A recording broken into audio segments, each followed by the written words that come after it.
the thing that we're going to talk about today. Oh, okay. All these things. All and these more. things. And more. Because, hello, everybody. I'm Matt. And I'm Maggie. And we are? Hopefully awesome. That's right. A positive place on the internet where we nerd out about all the geeky things we love. And today's geeky things include Ghostbusters. Who are you going to call? Ghostbusters. Can I tell you something? What? Buster makes me feel good. How dare you? I was going to say that. I put that on you gotta be quick. I guess. You gotta be quicker on this one. Because this is the Hopefully Awesome Show, our weekly podcast where Maggie and I chit-chat about all of the past week's movie news that you need to know about. Remember, if you'd like to support the channel, you can head over to patreon.com/hopefullyawesome or join us right here on youtube.com/hopefullyawesome, just like these fine folks did. What's Get your name on up? every episode. Get a special shout out, just like Strange Marvel Theories. Thank you for being our producer for the month. We greatly appreciate you. Jerry Nana and Chad. Jerry Anna, as I live and breathe. Well, Wow. there There we better. go. That's more like it. Jerry Anna. Jerry Anna. Speaking of Patreon, we're not going to say anything today, but we're working on some stuff. We're getting ready to jazz it up some. Yeah. April 1st will be the Third-ish year. I mean, it's the beginning of the third year. So yeah, that we've came back. So this will be our second anniversary, right? Because last year was our first anniversary. It's like you launch, right? And then it's like a birthday, Matt. Well, but you are born 0. Yeah. So on your first birthday, you've been alive for a year. Yeah. So that'd be your 1-year birthday. Yeah. Okay. So when did we launch? What year? 2021? 3, 4, 2. Wait. We've been going 100 episodes almost. Okay. So this will be the end of our second year. Okay. The beginning of our third year. Okay. So it's our second anniversary. No. I don't think you're following me.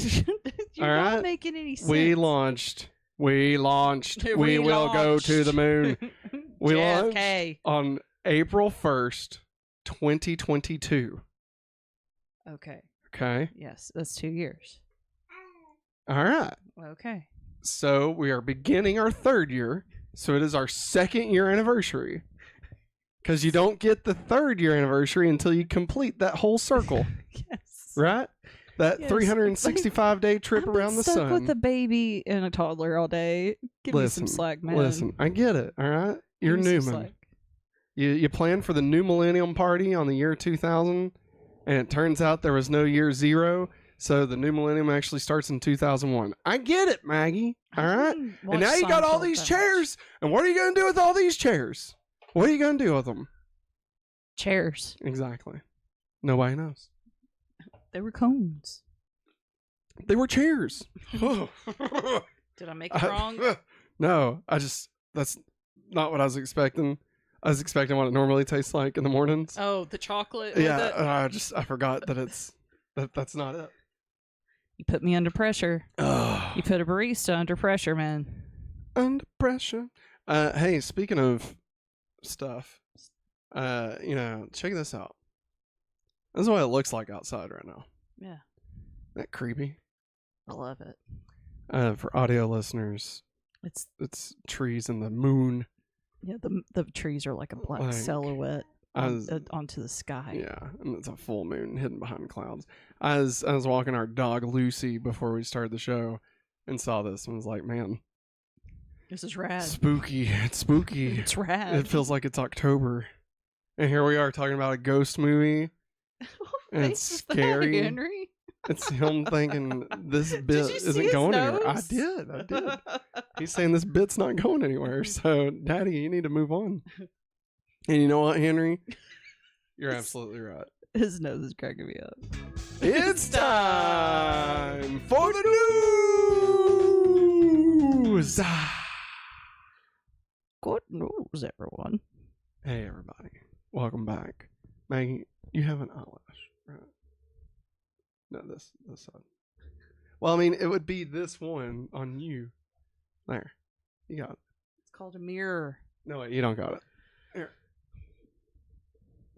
Hang on. Just sit Sausage still. Fingers. Just sit still. If you sit still, I'll get it. Somebody's finger coming towards your eye. Hey. Finger or thumb? Thumb.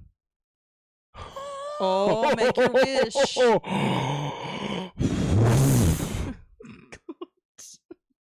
Via Box Office Mojo, What happened? the What numbers, happened? and discussing film. Here are the weekend box office results, everybody. At number one... Who you gonna call? Ghostbusters. That's right. Ghostbusters Frozen Empire opened with $45.2 million. Bringing its worldwide gross to $61.6 million. Second highest opening weekend for Ghostbusters movie. Woo! Maggie, What'll be the first one? what are the top five? Top 5? Well, that. So Ghostbusters Frozen Empire. I say first Ghostbusters. is the number one opening weekend? No, you told me give you top 5. I thought that usually means like. There's only 5. There's only 5 Ghostbusters movies. Then why did you put it that way? You could have said top 3. No, give me the top 5. I said, give me the top 5. That usually means it doesn't matter what order. I want no. God. Ugh. I'm a teacher, Matt. Here, I'm bringing our picture back up. All right, look at this. Look at this moon. Look at that. Would you look at that moon? God, that's a beautiful moon. That's what she said. Audio listeners probably think it's a butt because it's a full moon. Maggie. You're a full moon. You're a full moon. Top 5 Ghostbusters movies. Number 5. Number 5. Number 5. I would say Ghostbusters 2016. Okay. Or wait, scratch that. Scratch it. Okay. Ghostbusters Afterlife. Okay. Then Ghostbusters 2016. Okay. Ghostbusters 2. Mm-hmm. And then, of course, we got Ghostbusters Frozen Empire, and then original Ghostbusters.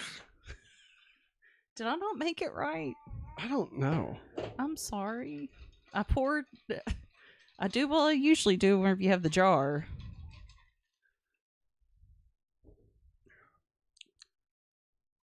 I stirred it too. Look at this moon.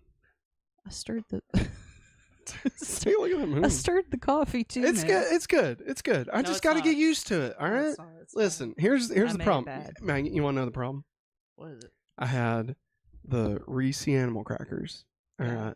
Those are very sweet. Yeah. And they're very good. Yeah, they're very good. Very dangerous. But I had that sweetness, right? Mm-hmm. And now I'm going to this, which is espresso and almond milk and a little bit of white chocolate syrup. Yeah. All right. A little bit sweet, not as sweet. Bitter. In fact, a bit bitter. Yeah, right? I love it. It's not that it's bad. No. But it is just, it's bringing me down from that sweetness of the Reese. You know what I mean? And that's all it is. It's palate cleanser. It's like if you were eating like a pickle and then you ate a sausage ball and then ate a pickle again. All right. So that doesn't make any sense. You're saying the number one highest opening weekend was the original Ghostbusters? Jesus. I don't know. The more I think about it, I want to say Ghostbusters 2. Was the number one? Yeah. Okay. Yeah. Okay, so just to make sure I understand. That's my final answer, Regis. Number 5, Afterlife. Number 4, 2016. Number 3, Ghostbusters. Number 2, Frozen Empire. Number 1, Ghostbusters 2. I don't think you got any of those in the correct slot. What? Yeah. Other than Frozen Empire. Yeah. Number 5, Ghostbusters, 1984. Opened on June 8th, 1984 with $13.5 million. What? Number 4 was Ghostbusters 2. Opened on June 16th, 1989 with $29.4 million. Man. Number 3 was Ghostbusters Afterlife on November 19th, 2021 during the height of the C word. Yeah, I know. With $44 million. Number 2, of course, is Ghostbusters Frozen Empire, March 22nd, 2024. And number 1 at the box office opening weekend was Ghostbusters 2016, which opened to $46 million on July 15th, 2016. It's not bull. People want to talk crap about 2016. It's the highest opening weekend for it. That's crazy. Eric, hola. He's in the chat. Eric. It says, is the coffee an espresso Frozen Empire? Yes, it is. It's hot.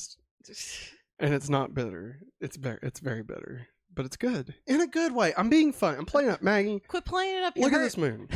Okay, look at this moon. All right. Why is that a button? That's just a button. Why is it a button? It is because I needed it. I needed it to be a button. All right. I needed it to have a bit to throw it away to in case I got stuck. And now there we go. Who knows what next? The label is fun. Hey guys.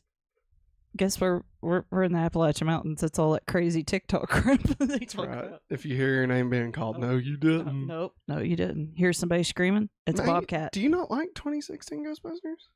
I thought we liked it. I'm not crazy about it. Well, I'm not saying it's like the second coming of Bill Murray or anything, but like we thought it was fun. It unleashed Chris Hemsworth's like comedic side. I would say it's like as good as Teenage Mutant Ninja Turtles 2014. Yeah. You know? And it's like, it's not bad. It's not horrible. Yeah. I don't want to gouge out my eyes. It's not even bad. Like I had fun. I don't have a countdown burned into my retinas. Maggie, that's the 3-body problem, all right? Okay. We're not going to talk about that right now. But we will talk more about Ghostbusters later in this episode. We're going to be reviewing it, so be sure to stick around for that. At number 2 this weekend, we had Dune Part 2.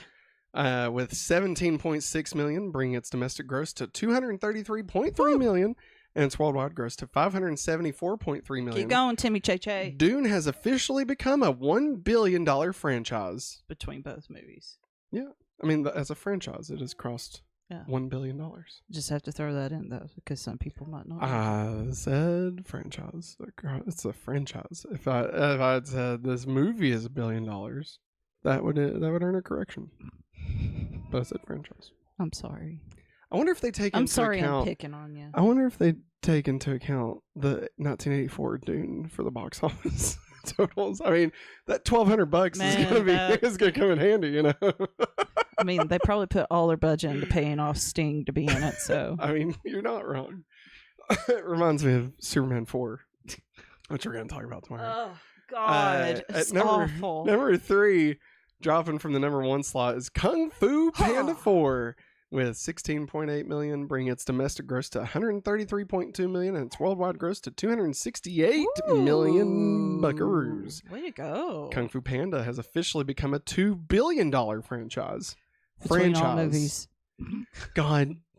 Maggie, look at this moon. All right, take a look at this moon. Look at that. Eric, look at this moon. I think I can make a GD Maggie happen. If you don't look at that moon. I looked at the moon. I see the bad moon rising. Yeah. CCR. I see. At number 4, new to the box office, Immaculate with 5.3 million. That is its highest ever opening for Neon production company, Neon. I think they did that one movie where Steve from Stranger Things was like a live streamer that would kill people in an Uber or something. I didn't watch it. Oh, yeah. I remember us being like, no. Yeah. But yeah, so there's that. Number 5, dropping from the number 3 slot, is Arthur the King, a.k.a. Meatball the dog. Yeah. That dog's name should have been Meatball. God. There is a great... Man, he loves these meatballs. Oh, wow. Hey, you sticking around? You gonna eat some meatballs? Oh, this dog loves meatballs. What's his name? Arthur. The King. No, his name should be Meatball. There's a great thread yes. on Twitter about that. As a review? A movie review of it? Yeah. And it was just the fact that it didn't get... the dog was not called Meatball. Do you have Clippy on your cup? That's a Clippy. Oh my God, I do have a Clippy on my cup. What the hell? Thank you, sweet student that got me this for Christmas. That's amazing. Can you point it out for me? There you go. There you go, everybody. Just zoom in. There you go. Yeah, it came with this really long straw. Arthur the King with 4.3 million, bringing its total domestic gross to 14.6 million. Still hasn't opened worldwide yet. Number 6, new to the box office, Late Night with the Devil, which made $2.833 million. and worldwide made $2.835 million. Hey, listen, I had to get it in there. All right? Oh no, I don't blame you. Like, it's pretty fun. I had to just keep going. You know, I could have said it made like an extra $125,000 worldwide or something. Ironic. What's ironic? Don't you think? Reportedly, this movie made $666,000 domestically on Sunday. I really want to see this movie. I was talking to somebody at work today, and they said they watched it and that they really liked it, and that it wasn't exactly what they were thinking it would be, but they said it was good. Okay. I want to see it. At number 7, dropping from the number 4 slot, is Imaginary, bringing in $2.8 million, bring its domestic gross to $23.6 million, and its worldwide gross to $28.6 million. What's wrong, puppy? Is Lucy okay? She's shaking. Lucy, look at this moon. Does that make you feel better? Eric said, hey, now, arguing shows us that Luna shot. And he says, I have that on my bingo card, Maggie, GD. Let's see here. Number 8, dropping for the number 6 slot, Love Lies Bleeding, with $1.5 million, bringing its domestic gross to $5.6 million and worldwide gross to $5.8 million. And number 9, dropping from the number 5 slot, Cabrini, with $1.4 million, bringing its domestic gross to $16.1 million and worldwide gross to $16.6 million. And closing out the top 10, at number 10, dropping from the number 7 slot, is Bob Marley, One Love, with a $1.1 million, bringing its domestic gross to $95.3 million and its worldwide gross to $173.4 million, Maggie. Isn't that crazy? Yeah, it is. Does anybody know how much it costs to make that movie? Probably, I bet it slammed it. So before we get into next week's releases, it's time for the news. Guess the weekend box office. All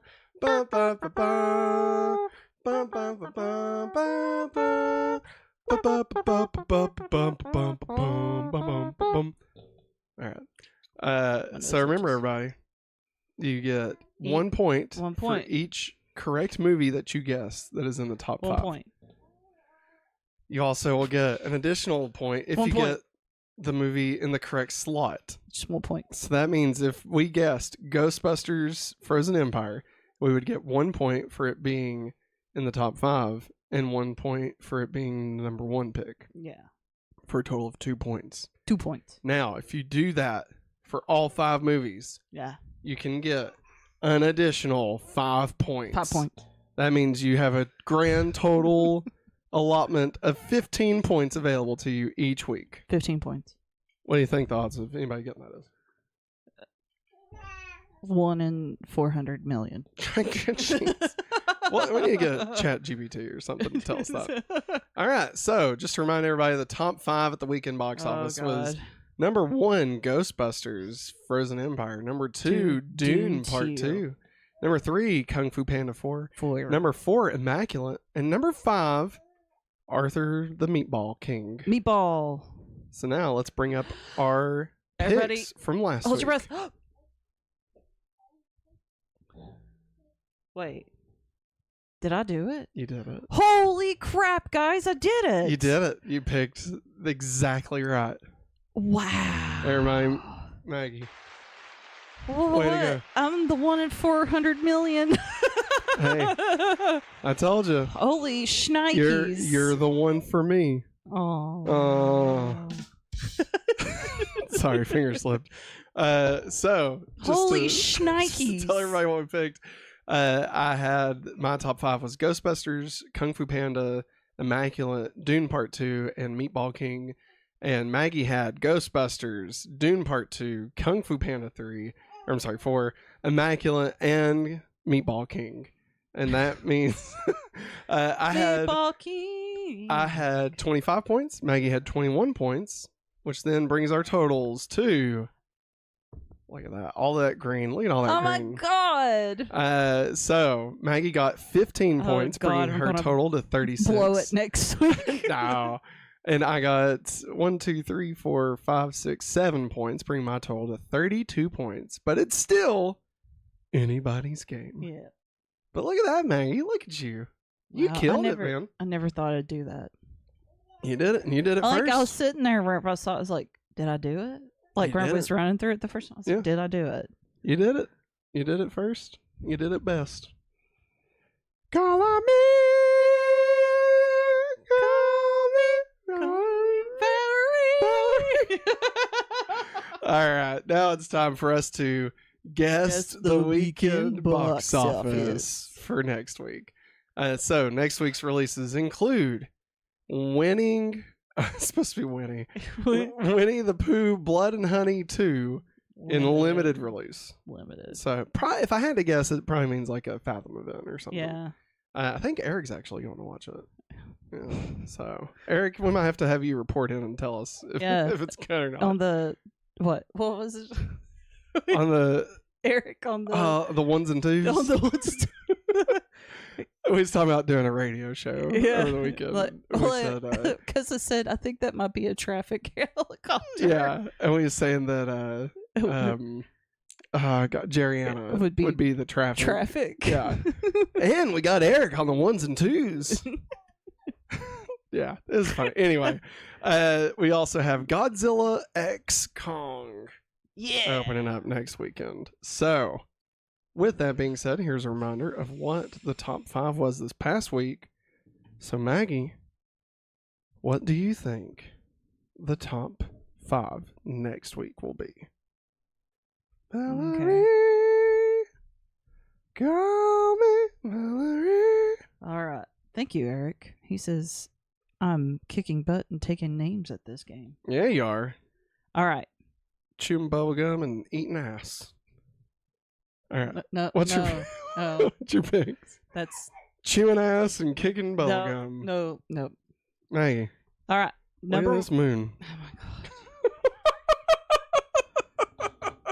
god. All right. What we got? Sweet Lord above. Number 1. Number 1. Godzilla X Kong. Godzilla. All right. Number 2. Number 2. Ghostbusters. Okay. Number 3. Number 3. I'm going to stick with Dune Tio. Okay. Number 4. Number 4. Kung Fu Panda 4. Okay. And number 5. And number 5. Immaculate. So you're just saying same, but everybody's bumped dropped down one because Godzilla X Kong. Yeah. Okay. I respect it. I'm going to say number 1 is Godzuki. X Kong. Conger.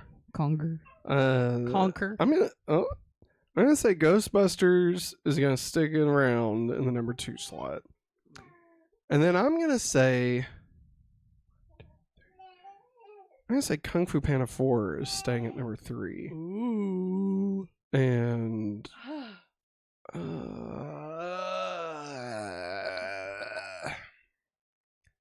the matter? I'm gonna say What's the matter? Oh, okay. I'm gonna say Dune. Dion. Dune at number 5. Dune number 5. So Godzilla, Ghostbusters, Kung Fu Panda, Dune. Wait. That's only 4. 1, 2, 3, 4. And Immaculate. Yeah. Okay. That's what I'm gonna do. So my picks: Godzilla, Ghostbusters Frozen Empire, Kung Fu Panda 4, Dune, and Immaculate. What's up? I'll be right back. I think I know why Lou is sulking off like she is. She wants to sit on the couch. Okay. I'll be right back. Maggie will return. But hey, while I have you here, everybody, thank you for hanging out with us. We hope you all are enjoying the show so far. Remember, you can get all of this and more at patreon.com/hopefullyawesome. Like I said, we're working on something new. Something new.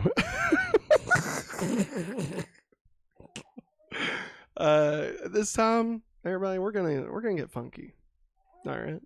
Funky. All right, Maggie. That is the top 5 for next week. I think we're gonna win. I think we're gonna get it. God, I hope we get it. I hope we get it. But now, let's get to the next topic.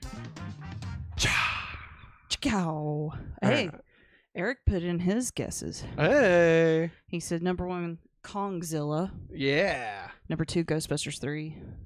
Or Nice. Ghostbusters. Number 3, Kung Fu Panda. And then number 4, Sweeney Nun. And number 5, Dune. Okay. What's up, Travis? We all have the same 5, just in different orders. Yes. Okay. I like it. What's up, Travis? Yeah, it's an awesome shirt, isn't it, man? Your Ghostbuster shirt? Yeah, we got the same shirt, me and Travis do. Nice. Old Navy. I prefer new Army. Lame. Nailed it. Nailed the joke. All right, everybody. Let's talk about the headlines. Headlines. Sorry. Nah, it's fine. You have a baby. New releases coming out this week. So we got a very special new release that's coming out the 27th, which is Wednesday. You okay? Yeah. What's wrong? We got it spit up. Oh, it's okay. So a very special release coming out Wednesday. It is called The Spider Within, a new short film from the Spider-Verse. All right. Oh, yeah. Releases on March 27th on YouTube, so don't even have to pay for it. The story follows Miles as he experiences a panic attack that forces him to confront the manifestations of his anxiety. Ooh. Yeah, sounds really good. I'm not gonna lie. Sounds really good. I mean, obviously, anything in that world I'm excited for. Yeah. So That's awesome. coming to video on demand tomorrow, we get Imaginary and Ordinary Angels. Ooh, Imaginary and Ordinary Angels. I'm anything but ordinary. I don't know what I was about to say. Netflix this week, apparently nothing of note on Disney Plus. Netflix this week, we get The Beautiful Game, a movie. Comes out Friday the 29th. And Is It Cake Season 3 comes out. I know you'd be very excited for that. No. On Apple TV, Fraggle Rock Back to the Rock Season 2 drops. Also, Steve Martin, a documentary in 2 pieces, hits this week. Down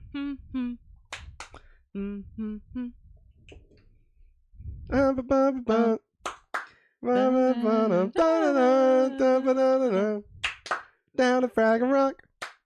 Down at Fraggle Rock. Down at Fraggle Rock. Let's see here. On Peacock, Lisa Frankenstein hits on Friday. It was a good movie. Heck yeah. We did a review of it. We really liked it. Watch a chick sew on a you-know-what on the dude. I forgot about that. Anytime I think about it, that's the scene that plays through my mind. Wow. It was a lot. It was a lot. But it was fun. It was fun.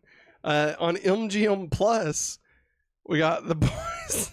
The boys in the boat. The boys in the boat. Those boat boys. Boats. I like to think that it starts with Andy Samberg. I'm on a boat. I'm on a boat. That song scares me every time he plays it in the car. Because I turn it all the way up. Yes, you do. And it's like when I least expect. Shit. I'm like, I'm going to look out the window for a second. And then that just starts playing. It scares the bejesus out of me. It's so great. It's my favorite thing. I love it. But The Boys in the Boat hits Friday on MGM Plus, everybody. All 12 of you that have MGM Plus. I ain't got it.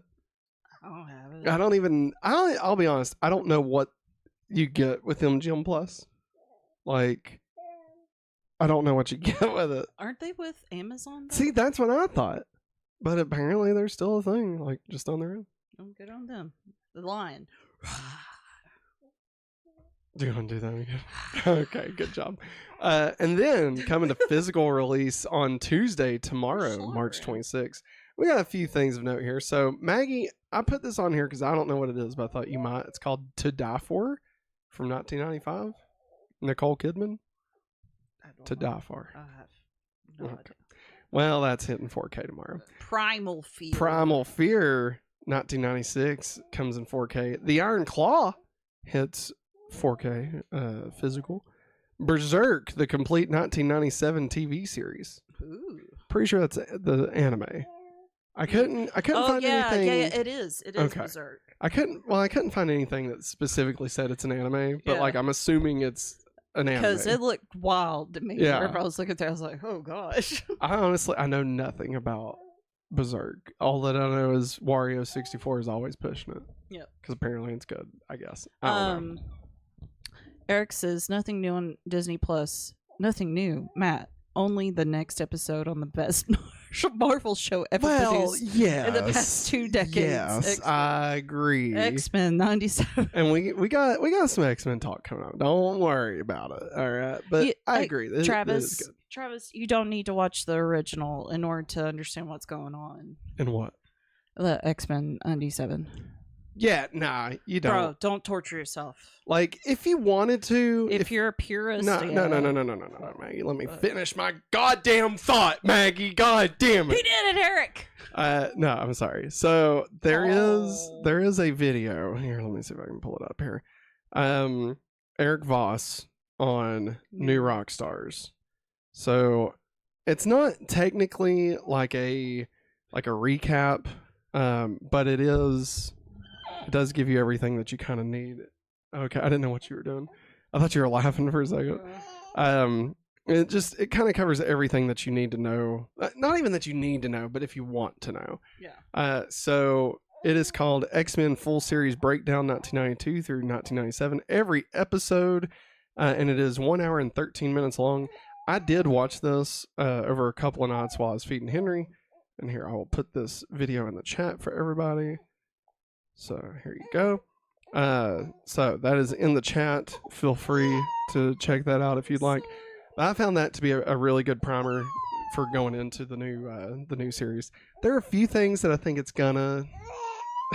Is he okay? I don't know what's going on. There are a few things that I think are actually going to play off of the original series, but this new series you can definitely watch without having watched the original. Maggie's watching it without having watched the original, short of what we knew growing up. Yeah. But I'm watching it having watched this, and there are a few things that I've picked up on, but nothing that you wouldn't be able to watch either way. So there you go. What's he doing? He hears you. Hi, buddy. Hi. I love you. I love you. Hey, Eric said a few things in hi, chat. buddy. Oh, he's smiling at me. Hi. Eric says he's getting Iron Claw. And Hell yeah. Travis said just randomly found Rad on Steelbook at Walmart, picked it up. Nice. Speaking of other things hitting physical, Wednesday the complete first season is coming out to Blu-ray. Good Burger 2. If you missed that on Paramount Plus, now you can rectify it and watch it on physical. Man, let me tell you, is it worth watching, Maggie? Yeah. What? I'm sorry. Is Good Burger 2 worth watching? I don't know. I'm going to say no. No. Like, if you're a fan... If you want that nostalgia hit... I mean, I don't think it even does that well. Like, I mean, we watched it. Yeah. That's all you got. We have a review if you really want to know our full thoughts. The Warriors from 1979 hits 4K. Warriors! The Book of Clarence comes out. Oh, God. And this one, I'm not 100% certain, so feel free to correct it in the chat. But Metabots, Spirit, the complete second series.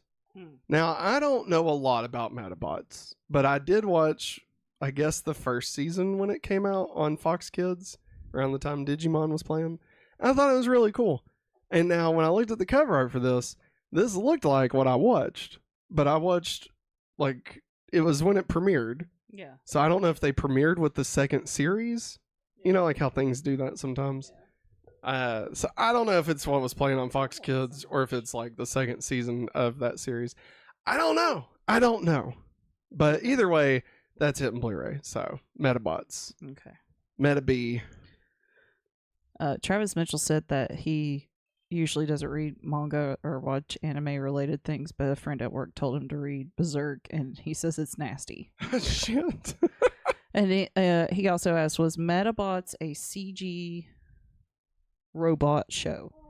It was not CG. It was hand drawn, and it was basically Pokemon, but with robots. And like when you beat one, you got a piece of your opponent's robot. So like it's kind of like a card battle game, but instead of getting their card, you get a piece of the robot, and then you can use that piece on your robot to like give it like a missile arm or something. Yeah. It's pretty cool. I mean, it's a cool concept. I dipped out after a little bit, but it was good. Yeah, I liked it enough. Eric says that there's a 3-minute recap. I was trying to think of the word recap on Disney Plus. Oh, of the X-Men? Yeah. I mean, hey, there you go. 3 minutes. If you can't do it in 3 minutes, then is it even worth it?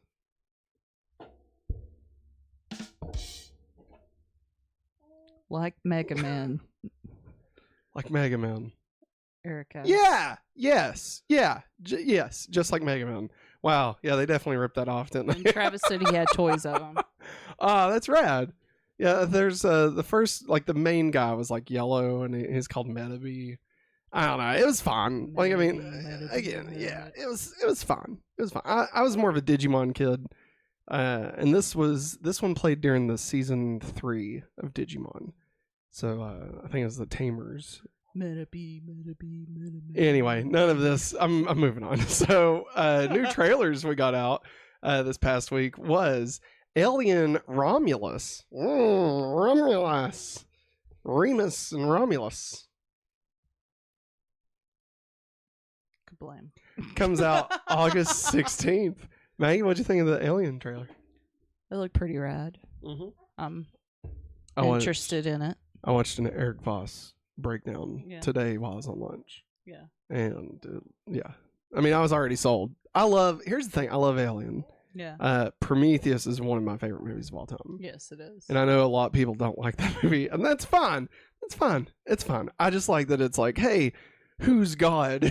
It's like, and also we're an alien movie, but also if they're God, then who created God? And it's like, my brain hurts. Oh, and here's a giant vagina trying to eat a big old bald baby.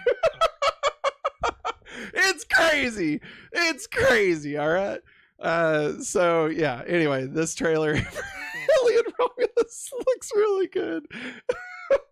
There is apparently the grossest scene that anyone has ever filmed that will be in this movie, apparently.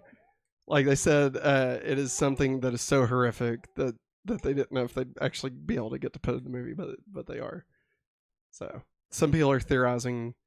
Eric Voss theorizes that, like, basically they're going to rip a face hugger off of somebody, which they don't usually do. Like, usually they try and it won't come off, right? But the thing that's, like, down their throat, like, is attached to something. And so as they pull out, basically turns her face inside out. Yeah. It's going to be awesome. I'm joking. I mean, it could be cool. The Penguin, we got a trailer for the Penguin. Comes out later this year. Mm-hmm. It looked really good. Yes, it did. I mean, it looked like more of the Batman, but it's the Penguin. Yeah. That's good. That's what I need. Yeah. Via discussing film, Colin Farrell on the Penguin says, it's really dark and really heavy. It's incredibly violent. It's one man's rise to what he's always dreamed of inhabiting, power. The death of Carmine Falcone leaves the power vacuum to be filled. There are various people grabbing for that power. It's a really twisted 8 hours of television. I'm excited for it. Yeah. Doctor Who got its first trailer. It will release on May 10th on Disney Plus. And get this, May 10th on Disney Plus, May 11th on BBC. Oh, man. Yeah, those fucking Brits are pissed about that, let me tell you. Man, they're usually the ones that spoil it. It's because of time zones, though. Yeah. Like, it's the same time. Yeah, I mean, it's not the exact same time. No, like, but... there's still a few hours difference. Yeah. But, sorry, Lucy's at the door and she come on. But, still, it's not as bad as it sounds. We also got the first trailer for Beetlejuice. Yeah, man. The juice is loose. The juice is loose. I cannot wait. May Tell us your thoughts on it. Cannot wait. Tell me all your thoughts on Beetlejuice. I'm really excited for this one. Michael Keaton actually got to view it, and he said it was really good. I'm excited to see how they take it. Yeah. I'm praying they'll trick it into marrying Beetlejuice. So. Trick who into marrying Beetlejuice? Well, I mean, last time was Lydia. It could be her daughter. Oh. Yeah. Okay. Yeah. See? Well, when I watched the trailer, I noticed only one thing. What? And that was that Algo and Miles Miller are apparently writing those. And for our going back to Smallville people, they'll know Algo and Miles Miller created Smallville. And also the Wednesday series, they did that. So that, I mean... At least Beetlejuice is not going Hawaiian, so I'm very thankful for that. Yes, of course, yes. But like, Algo and Miles Miller, I have a love-hate relationship with them. I love that they created Smallville, and I love that they worked on the script for Spider-Man 2. And then I don't like how they handle Smallville after season 4, before they throw in the towel and fucking just leave. You know, light it on fire. It's like they tried to make it the worst possible show it could be, and then left. Like that's season 7, okay? That's what season 7 is. And then they did I Am Number 4, and I think they did a Mummy, like one of the Mummy movies, like the. Oh, wasn't it the last one? Like the third one, not the one with Tom Cruise. No, but the third Brandon Fraser. Yeah. Apparently they did that one. So like, I don't know. Eric, the funeral they're attending on Beetlejuice, I believe is Lydia's dad, Jeffrey Jones, because he's problematic. Yeah, apparently he's say some bad stuff. Well, he's done some bad stuff. Shit. Yeah. Is he the guy that's from Ferris Bueller? Yeah, the principal. Yeah. Oh, man, you mean that fuck is a bad guy? Never could have told by looking at him. He was also in Sleepy Hollow. The movie? Yeah. Who was he in that? He was one of those Headless Horseman? No. He was Christopher Walken. Ping pong. Monkey Man got a new trailer. Yeah. I didn't watch it. I forgot to watch it. First trailer for the Captain America and Black Panther World War II game came out. God, and, that's a lot. Well, the name of the game is called Marvel 1943 Rise of Hydra. Hail Hydra!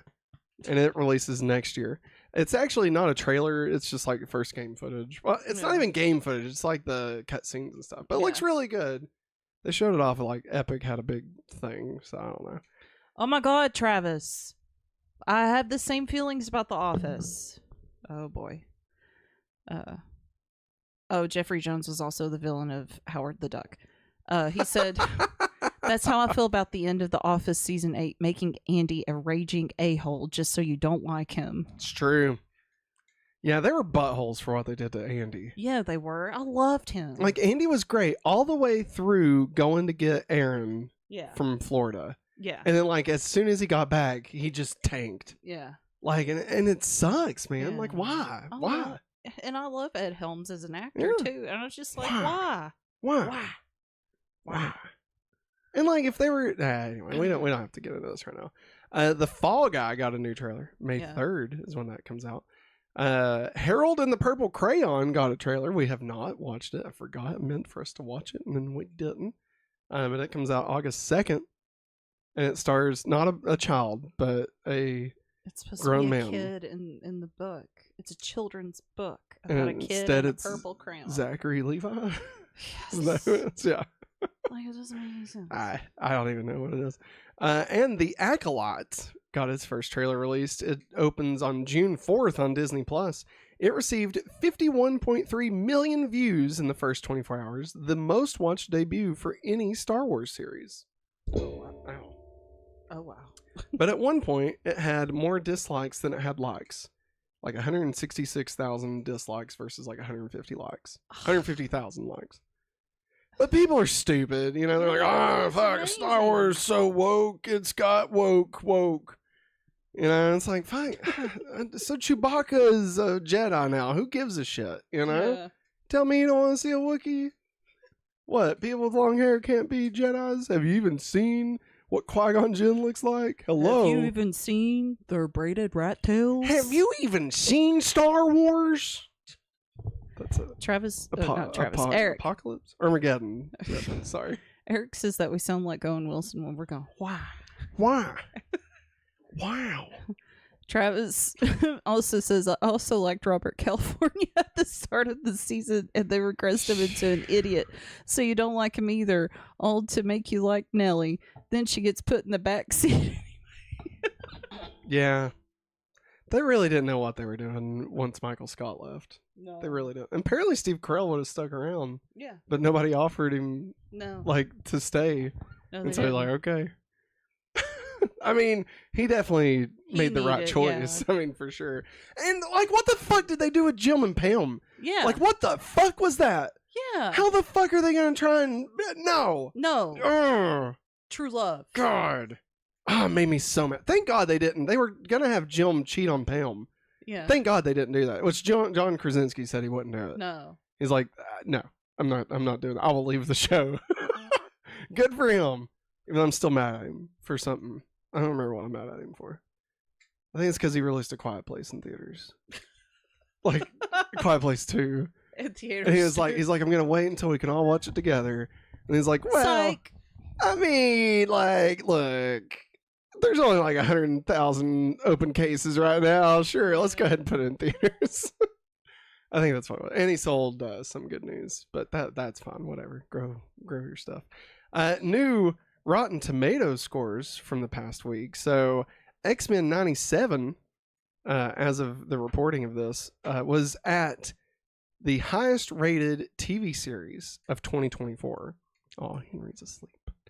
It has a 100% score on Rotten Tomatoes. I'm going to go check on the dog because I don't trust her. Okay. So this is where we'll talk a little bit about X-Men 97. Maggie hopefully will return and tell us how she feels about it. X-Men 97 came out. We watched it. Watched the first 2 episodes. We'll do a whole thing. What's wrong? Okay. Well, that's fine. Whatever you need to do. Sorry, I lost my train of thought there. So X-Men 97 came out. We watched the first 2 episodes. We'll do like a whole review once the whole series drops. But honestly, I really enjoyed it. I was not the biggest fan of the original Fox Kids X-Men cartoon. Like it was fine. It was fun.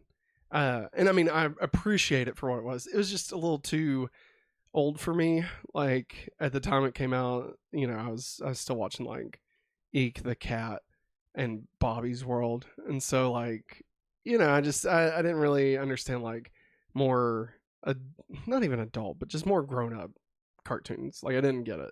Like Batman the Animated Series, it took me forever to actually start liking that. And so yeah, I didn't really care for it. I didn't really like the art in it. I thought it was just a little too like I don't even know, chaotic, I guess. But I loved the Spider-Man cartoon series that Fox Kids had. That was like my favorite cartoon. I love that so much. And if they bring that back, which apparently there's rumors they might actually bring it back. If they bring that back, that would be just awesome. So anyway, so going into this, like building all the way up to this, I was not like, I was excited to see it just because it's Marvel, but like I wasn't like, I'm definitely not a diehard fan that was like, oh my God, I can't wait to see what they do in X-Men 97. This is going to, whoa my God, this is going to be great. They're getting everybody back. I honestly couldn't even tell you like who all the people were.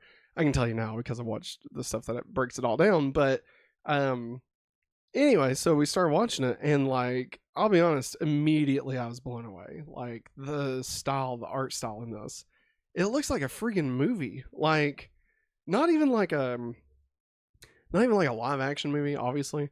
Like it looks like an animated movie, like a hand-drawn animated film from like the 90s, like Batman Mask of the Phantasm, or like like a freaking Studio Ghibli or something. I mean, obviously it's not as pretty as Studio Ghibli. I mean, that's, but like Akira, like it just looks so good. And like, I love how they still keep like the lower frame rate on certain things. But yet, like when there's more action, they go ahead and like give it more fluidity. It's great. Like just the art style alone makes this show so freaking good.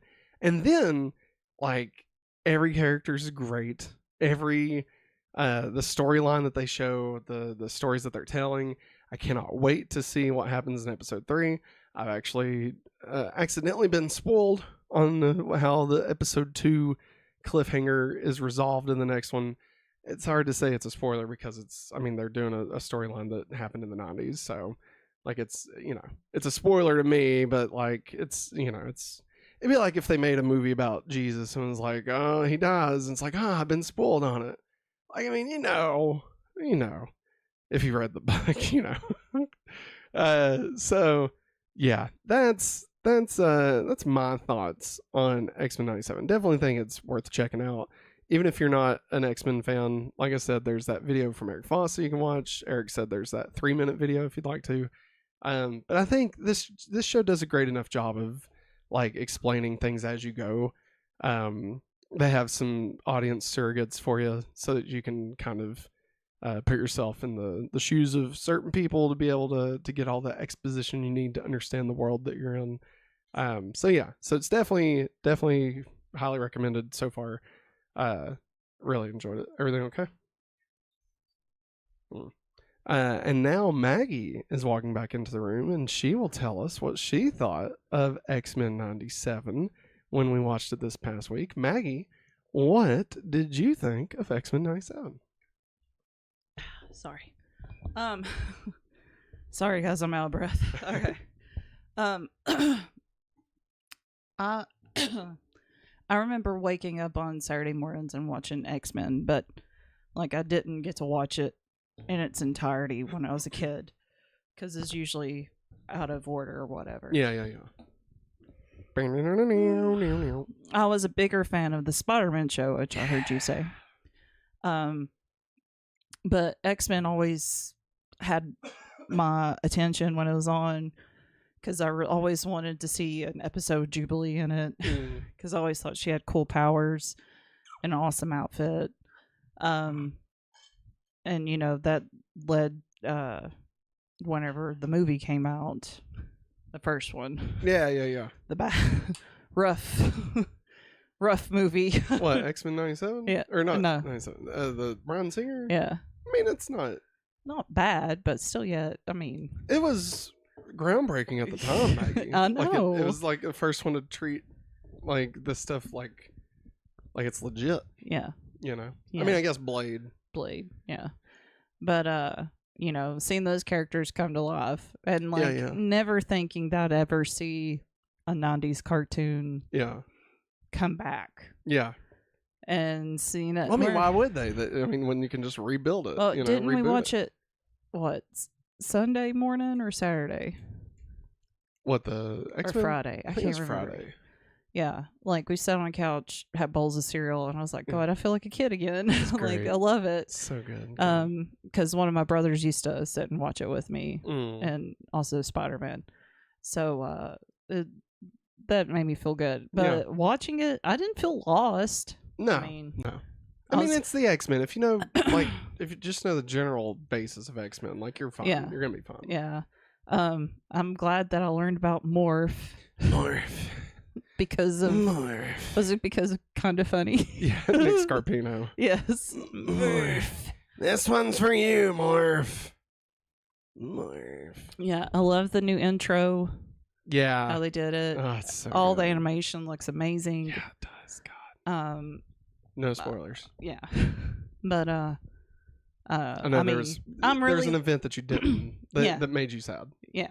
Yeah, I didn't expect it because it's one of my favorite characters. Yeah. But yeah, I'm really looking forward to the next episode. Yes, same. Yeah. And the fact that it's weekly is driving me crazy. If they start dropping them at 8, the night of. Well, we'll start doing post show like we did Loki because it's so good. Okay. But they're not doing that yet, so they probably won't. No. Maggie, anything else we want to cover before we move on from X-Men 97? I don't think so. I'm trying to run through chat real quick. Eric says this is what the MCU needs: good storytelling, great character drama, action, Omega level show. And Travis said, I loved the Spider-Man show as a kid. Yes. I'd get a new VHS of it once a month when my mom took me to the grocery store. That's awesome. That's pretty rad, That's man. Awesome. Spider blood. Spider blood. Radioactive spider blood. I love that show. Let's see here. Ghostbusters Frozen Empire has a 44% on Rotten Tomatoes, but also has a B+ score on CinemaScore. And like I said, we'll be talking about Ghostbusters Frozen Empire later. I'll go ahead and say we disagree. Disagree with that. We disagree with the 44%. We're a bit more positive on it than that.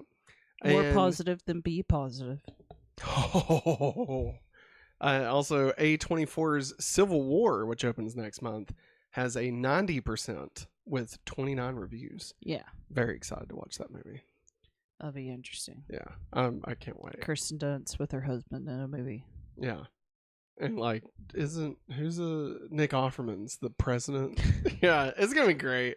No mustache, I think. New dates. A marathon of all 9 movies in the Skywalker saga will be re-released in theaters on May 4th. That's crazy. Where are we going, boys? Where we going, Maggie? We gonna do that, Maggie? It's a Saturday. I can't do that, man. No, we're not doing that. We're not doing that. Are you kidding me? Would come out of there so depressed. I mean, I will say it would be nice because I've done movie marathons in theaters before. Yeah. Okay. Like I did, unfortunately, I did Twilight for the 3rd movie release. Oh, okay. Jesus. I did Harry Potter for the 6th movie release. And I feel like I've done another one. But yeah, so most of the time when I would go, they weren't the final movie. Yeah. So like I would always have like, this 12-hour watch and then end on not the ending, Yeah, yeah. And so like it was just not a very fulfilling feeling at the end of it, so I will say that's the one thing that I do like about this is the fact that it would be like totally done. Yeah. And like you could see the whole story from start to finish. I wonder how they're going to release it. Yeah. I would say you'd watch it 1 through 9, like just 1, 2, 3, 4, 5, 6, 7, 8. Yeah, 9. I can't imagine. Like, do you think they would do 4, 5, 6, 1, 2, 3, 7, 8, 9? Surely not. Surely not. Surely not. I mean, like that would be probably the preferred way to watch it, but yeah. Still, I just I don't see them doing that. No. So really, I mean, we could start like 4 hours late and just like see the Yoda fight, and then 3, and just carry on all the way through. Peace out. Yeah. Could go get some dinner during episode 8. Lou, why are you back in here, girl? 'Cause she's back. Yeah, you made a mess in my kitchen. Next up, via Variety, Euphoria Season 3 has been delayed, but HBO is still intent on making new episodes eventually. Filming was meant to start soon, but actors have been told to explore other jobs. Oh. So in other words, it's not coming back, baby. It will come back. They just don't have any scripts written. And so instead of keeping all the people hung up for, months while they're trying to get that done, I mean, when you got Zendaya and you got Sydney Sweeney tied up, like, you gotta let them, Sydney Sweeney's go. She's too busy being a nun. She's blowing up right now. Yeah. That's right. You are blowing up right now. I found a Zendaya Disney Channel show that I had completely forgotten. What was that? Is Undercover. KC Undercover, I think that's what it's called. And like it shows her in these, like I saw the thumbnails of it. I was like, oh my God, I forgot the show like being on. I never watched it. But like just the thumbnails of her like undercover, like she has a mustache on and stuff. Yeah. Yeah. That's funny. Yeah. Huh. It's just interesting that like her as being funny. Yeah. But like I kind of got to see that where it started. Yeah. It's wild to me. I mean, it's still like the first time I ever, I guess, saw Zendaya. I mean, I probably saw her before, but was Spider-Man Homecoming. So like I really didn't understand everybody making like such a big deal. Yeah. You know? I mean, like, don't get me wrong, she was great in it. Yeah. But like people were talking about like how big of a model she is and stuff, and I was like, really? Yeah. Like, not that she looked bad or anything like that. It's nothing like that. It's just she's not a model in that movie. You know what I mean? Yeah. And so like then to see that like, you know, shift, it's crazy, man. She's very talented, honestly. Yeah, she is. Via The Hollywood Reporter, Paul Rudd says he has no idea if another Ant-Man film will ever happen. I don't know. That's not for me to answer. You'll have to go to Kevin Feige about it. I'm surprised he didn't plug in his bakery. God. Maggie, would you want to see a new Ant-Man movie? No. No. I'll be honest. I mean, I don't want another Ant-Man film. Yeah. I would like to see Paul Rudd show up. Yeah. I think the best performances of Ant-Man has been Civil War and Endgame. Yeah. And like nothing against the Ant-Man movies. They're fun. Yeah. But like I feel like he works best in an ensemble with other heroes, you know. Especially whenever like with Falcon. Yes. Oh yeah. Yeah. So like I don't know. Yeah. As far as I'm concerned, that's America's ass. But like, you know, nothing. I mean, I love Michael Douglas and stuff. It's just that family of characters just it just doesn't hit for me, you know? I mean, like, they're not bad. I'm trying to think, like, I would put them above, like, probably Doctor Strange's family of characters. I mean, I love Wong. Yeah. But, like, that's one guy. I can't tell you. I mean, I guess Christine Palmer. But she's... And, like, that's it, right? Yeah. Like, I mean, you know? Yeah. It's like I don't, you know. I don't know. Baba Yaga. Baba Yaga. Hopefully, I mean, I think we'll definitely see Paul Rudd again, especially if they do the Secret Wars thing. I'll just be honest. I wish they would just at least bring back his friend. Oh, what's his name? Oh, yeah. Louise. Yeah. I can't think of the actor's name, but yeah. At least, like, bring him back. To like recap the whole universe. To recap the whole universe. At least it'd be like that's what they should have done. Yeah. Yeah. My sister knows this person. That's said. And everybody mouths it along. Yeah. No, that was so good. God, I love that joke. Anytime he did that, it was brilliant. And I mean I think we'll definitely see Cassie. Yeah, that's her name. We'll see her again in like a Young Avengers thing. Yeah. For sure. So I don't know, it'd be fun. Recast character. The most recasts. Yeah. It's true. It's like what, the fourth time? Yeah, that's crazy. So. Let's see here. Via Radio Times, Anthony Mackie is disappointed that Captain America Brave New World won't include Sebastian Stan and Daniel Bruhl. Zemo. When they decided to go back to the movies, it is what it is, but I don't have any friends anymore, so it kind of dampens it a little bit. I know, right? It's sad. I mean, especially, you know, Sebastian Stan. Yeah. I mean, it's Bucky. It's his buddy. It's his barbecue buddy. Remember Bucky came to the barbecue? Yeah. I forget what he brought. He brought something. Yeah. Was it a cake? He brought something. Beer? I feel like it was a food of some kind, but it was like a simple food. Thank you, Travis. It's Michael Pena. Michael Pena. Yeah. He's awesome. Yes. Gosh. I knew his last name started with a P, and I just could not place it. Is Madison part of that Doctor Strange family? LOL. I mean, her and Wong are besties. Oh my God. That is right. Honestly, I'm more in favor of putting Wong as a part of the She-Hulk family.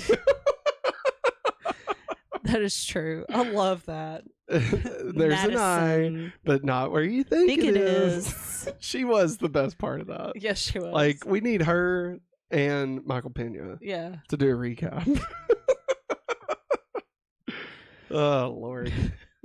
Let's see. Any thoughts about Anthony Mackie not having his buddies? That kind of makes me sad. Yeah. Especially after Falcon and Winter Soldier. Yeah. Like, you would think Bucky would at least show up. Yeah, and like they bounce off of each other very well. You know? At least a scene or something. And it's gonna be really weird that the next time we see Bucky is in Thunderbolts and he's like friends with John Walker. Yeah, and how are you gonna explain that one? Yeah, Like, come on, man. No. Nah. No. Via Deadline, Happy Gilmore 2 is in the works, and it'll be made for Netflix.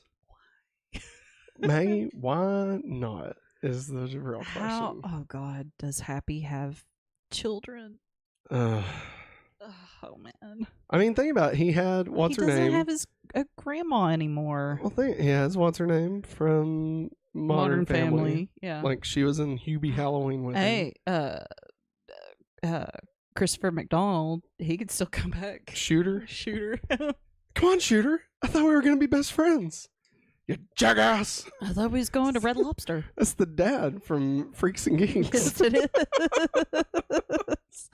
Oh God. No Chubs. No. No. Oh, that's sad. No. Bob Barker.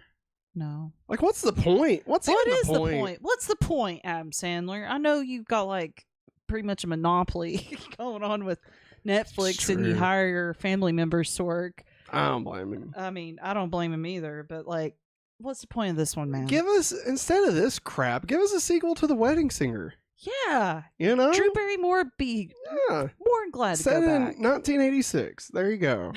They have a baby, the baby singer. The baby singer. And it's like a Boss Baby Wedding Singer crossover. No, all right. No. There you go. Boom. Boom.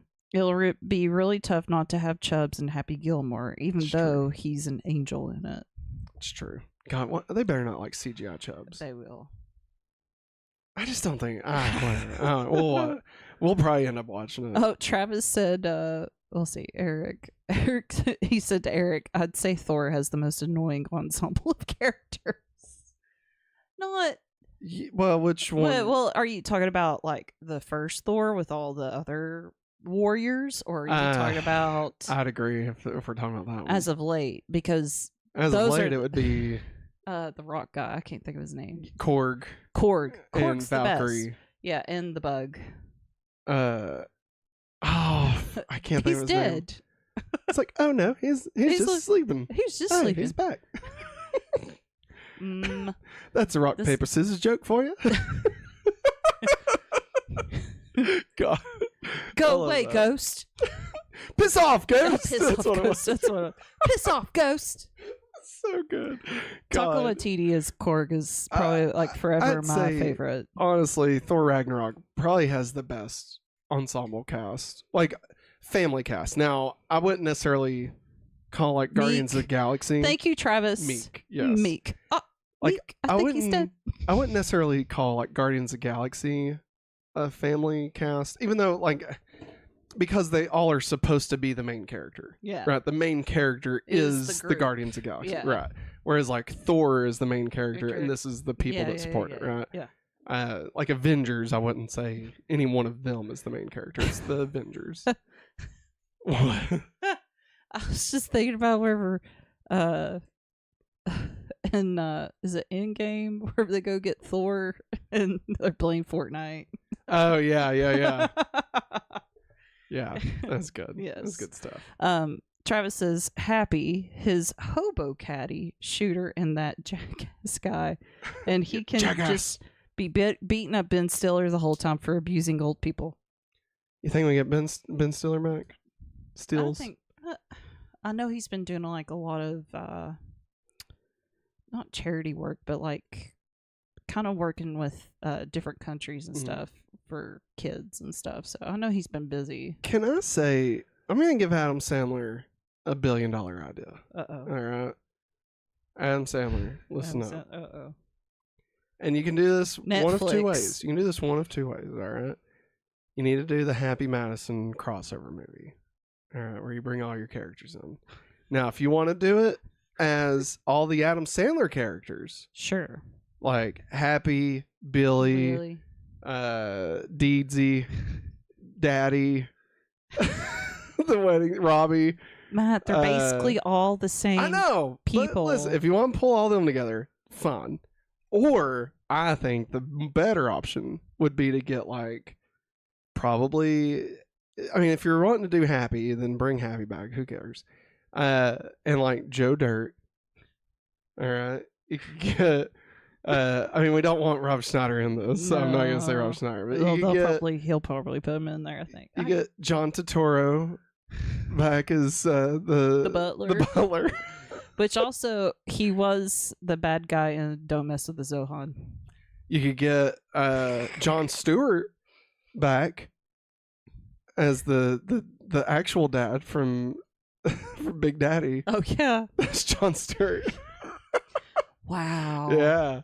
Wow. I think, anyway. I'm pretty sure. Maybe I'm forgetting it. I'd take an 8 Crazy Nights sequel. Oh, the 9th Knot. Oh, no. We know what it would be called. 8 Crazier Knots. Yeah. That's what it would be called. Yeah. 8 Crazier Nights. What was that? What? What was the guy's name? The old man. Wasn't it Waddy? Wasn't that his name? What? I know Waddy was. Will tell us I know Waddy was the coach on One Tree Hill. Yeah. But I feel like that was also his name in 8 Crazy Nights. Anyway, via Variety, Joker 2 will include 15 covers of very well-known songs. One of the covers will be of That's Entertainment. What is that? I think it's from, I don't know what show particularly. Yeah. I know it's from a Broadway show, I believe. Well, they're calling it a jukebox musical. Yeah. That's what they're calling it. It's going to be interesting. I know Lady Gaga will deliver, but like I just don't know about the rest of it. The Phoenix part. Why you forget Maggie? He was that guy. Shit. I can't think of his name. Shit. I like that. He's that guy. What's his name? Walk the line. Johnny Cash. There you go. Yeah. Remember, he was Johnny Cash. That is true. Hey, everybody. I'm Johnny Cash. Are you with me, or are you? Yeah, I'm looking up That's Entertainment. From 1952. Okay. So, nothing that we know. Nothing. Let's see. The Bandwagon. That's what the film's from. The song is from. Ah. Wow. That's old song. Old song. Moving on. Via the N. Snyder, a live-action The Sims movie is in the works, with Margot Robbie set to produce and Kate Herron set to direct. Maggie, what do you think of that? I still don't know how this is going to work. But one word, Maggie. I know Barbie. I know. And here's another word for you. Lego. Look how that movie turned out. There's a way to do it. You lean into some of the stuff, like, somebody turns into a ghost. Okay, here's the thing, though. Like, are you doing Sims now? Or are you doing, like, the first Sims, like, very basic? What's the difference? Well, because the first Sims didn't have all this fancy stuff like they have now, like all these emotions and stuff. Okay. You didn't have vampires or aliens or... I think you do something somewhere between The Truman Show and Free Guy. Okay. So, like, you have a sim protagonist, and, like, the world keeps changing around him. Like, God is changing things. Yeah. And, like, it's because he's a sim. Okay. I think that's how you do it. Are we going to see somebody get killed by taking out the ladder? I mean, that's what I'm saying, or right? Building 4 walls around them. I mean, that's what I'm saying. Is like you got to kind of lean into some of the things that make the Sims the Sims. Yeah. And I feel like that's kind of a part of that. What are you doing, Henry? I don't know where he's trying to get to. Say, I'm just trying to get comfy. Do we need to fix him or anything? Just watching him like Travis Mitchell said was still a missed opportunity not bring back Channing Tatum as Duke in the Barbie movie. That would have been good. Gosh. Oh, and yes, Waddy was his name. He's Harry, seizure prone basketball coach whose sister Eleanor looks like an owl and is traumatized by a kid stealing her wig. Oh, okay.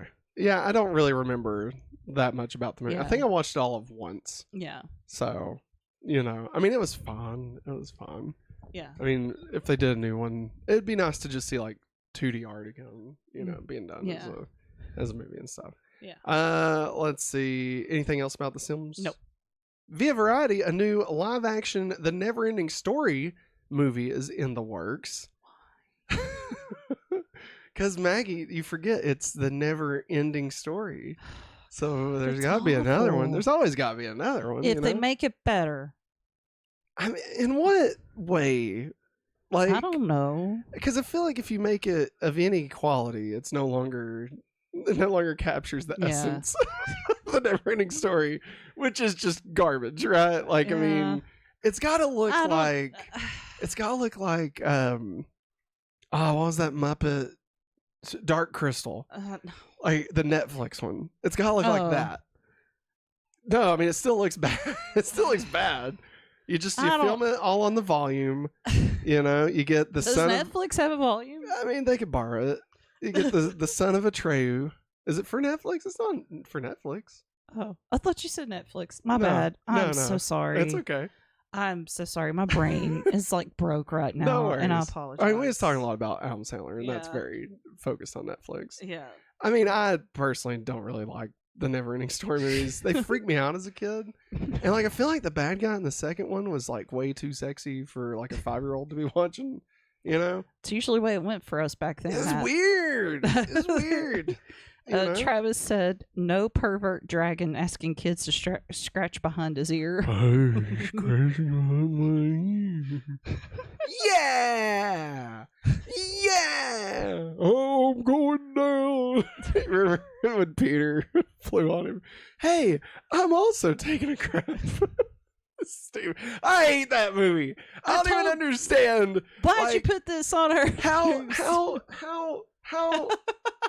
does the kid read the story and but he's in the story? So is he actually in the story? Does he get sucked into the story? Or is he just reading the story? You know what I mean? At least the Princess Bride was yeah,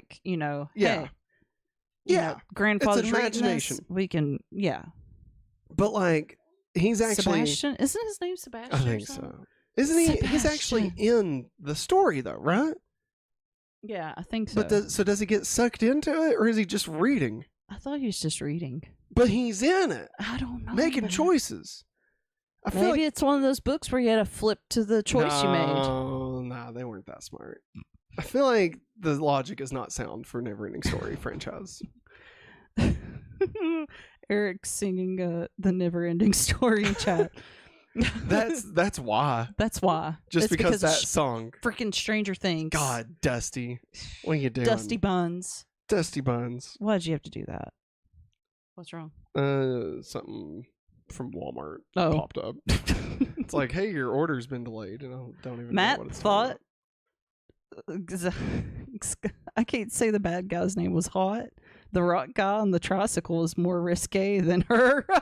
Well, not hot, just I feel like she was unclothed, right? Oh, I'm going to look her up. I'll look it up. She sounds interesting. Speaking of, I'm sorry, Eric. I'm a fast reader. Sorry. I saw Zaid.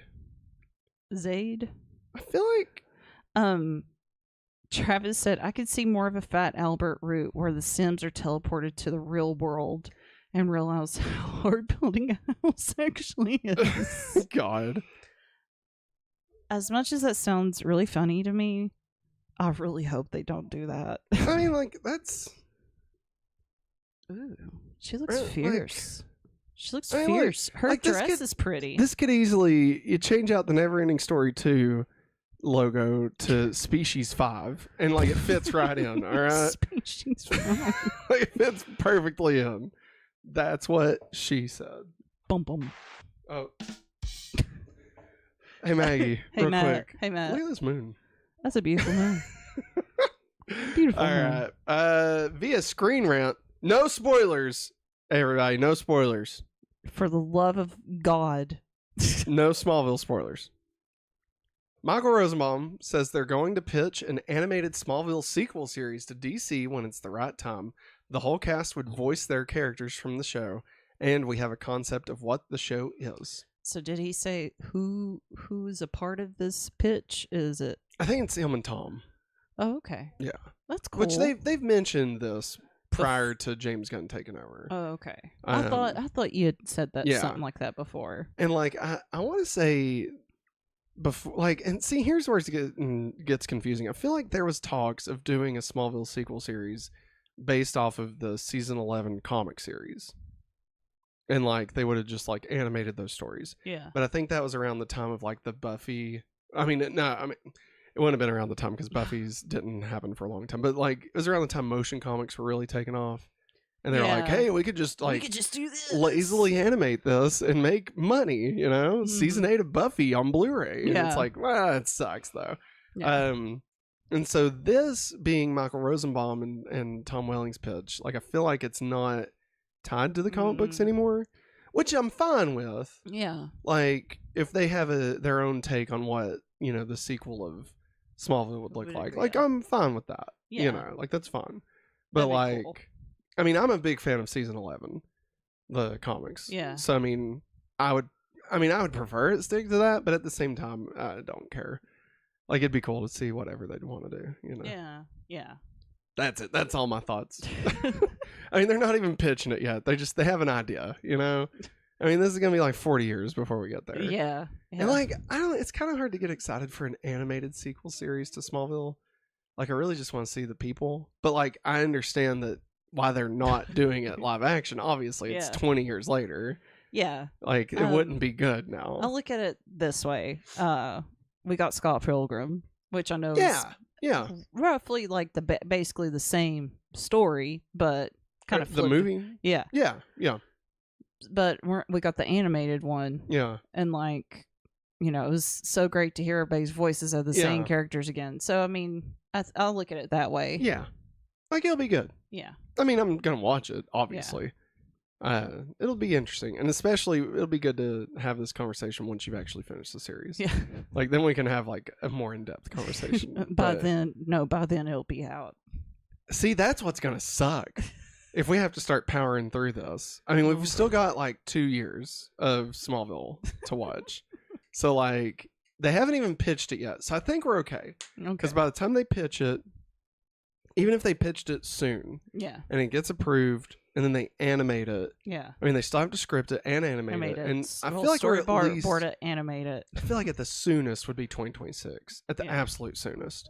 So I think we're fine. I don't think we'll have to worry about it. Yeah. Let's see. Hey, speaking of story movies, this Crayon movie now with a grown up, doesn't it sound like the one that's starred Brandon Fraser, Inkheart? Inkheart. Inkheart. I remember the name Inkheart, but I never watched the movie. I don't remember it at all. Dragonheart? I'm joking.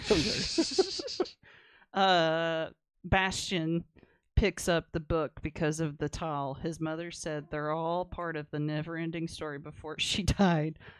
And to see what happened, to see himself in the story, and he's just teleported into the pages.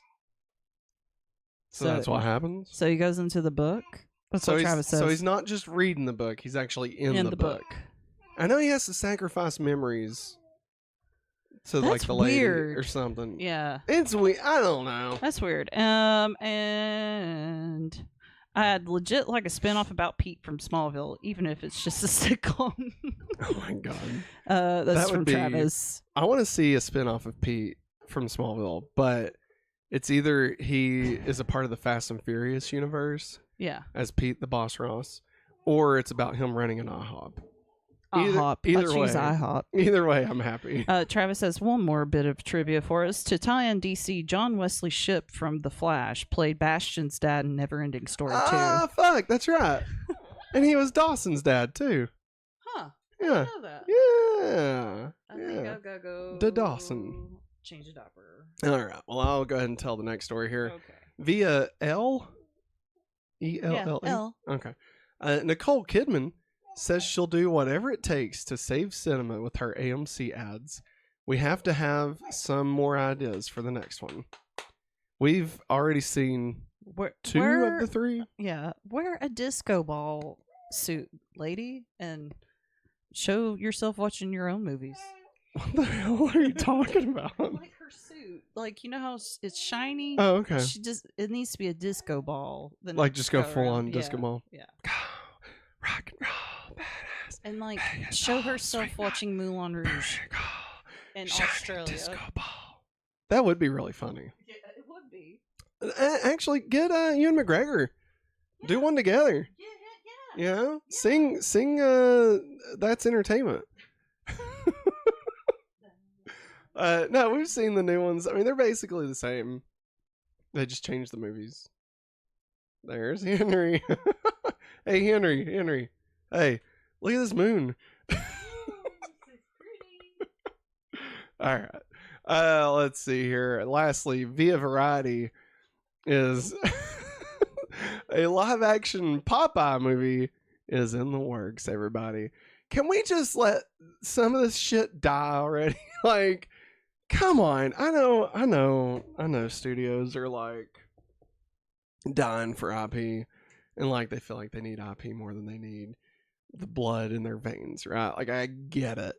But good God, nobody gives a shit about Popeye anymore. Who? I beg to question if kids even know who the hell Popeye is. Maggie's yelling from the back saying they don't. Like, what? Who cares? Didn't we try and do a live action Popeye movie once with Rob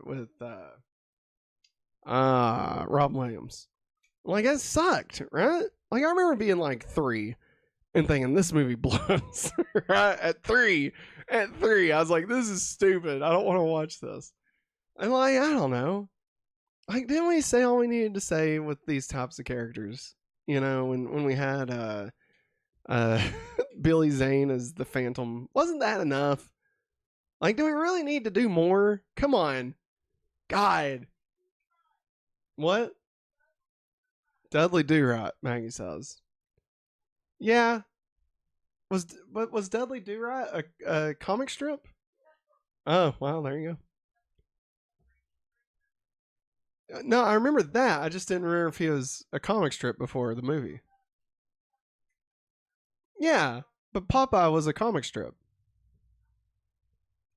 Yeah, Popeye was a comic strip. Oh my God, Maggie, this is the worst for everybody involved. Like, nobody can hear you; they just hear me arguing with you. All right. Anyway, what do you think, everybody? Do we need a Popeye movie? Let me know in the chat. Let's see here. Travis Mitchell. I remember ads for Inkheart, but never saw it either. Eric. Okay, I thought in that movie he drew, but apparently he read out loud, and the characters came to life. So never mind. Travis Mitchell says, "Got it. Adam Driver is Popeye."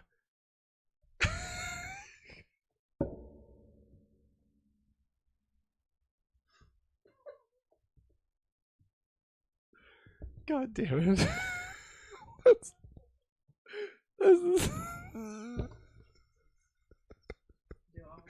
This is the stupidest thing. You done it. You broke him. Travis Mitchell says, "Got it. Adam Driver is Popeye." It'll work. Adam Driver. Be a very tall Popeye. The more I think about it, the funnier it gets to me. I just imagine him from that Marriage movie where he like punches the wall. And just him going, Oh. Travis said, "I remember in the trailer Brendan Fraser dramatically yelling, 'Open Sesame,' and I laughed." I guess to Dudley do. Ryan Gosling as Popeye. "I'm Popeye. Anywhere else I'd be a guy. But can you see that I'm the sailor man who needs to eat some spinach? I'm Popeye. Come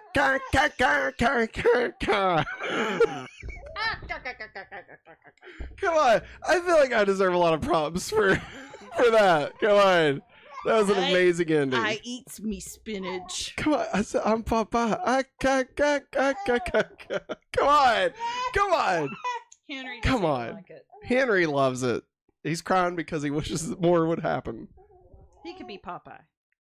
No, we're not going to do that to Henry. No one should be Popeye. Watch him flexing. Watch him. No one should be Popeye. No one. Popeye sucks. All right. Popeye eats a can of spinach and punches the wall while olive oil wants. I want a divorce, Popeye. Are you hungry? Oh I just don't think we need a Popeye movie. no. I don't think so we need either. it. No. I think we've used sorry, Popeye all we everybody. need to do. What's up?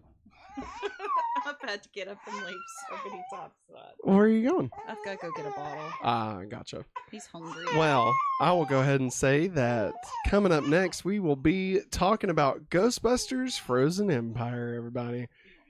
Yeah, you can go and switch it. Remember, if this is your first time watching one of these, we will talk about the movie spoiler free, and then once we go into spoilers, you will hear this sound. Nope.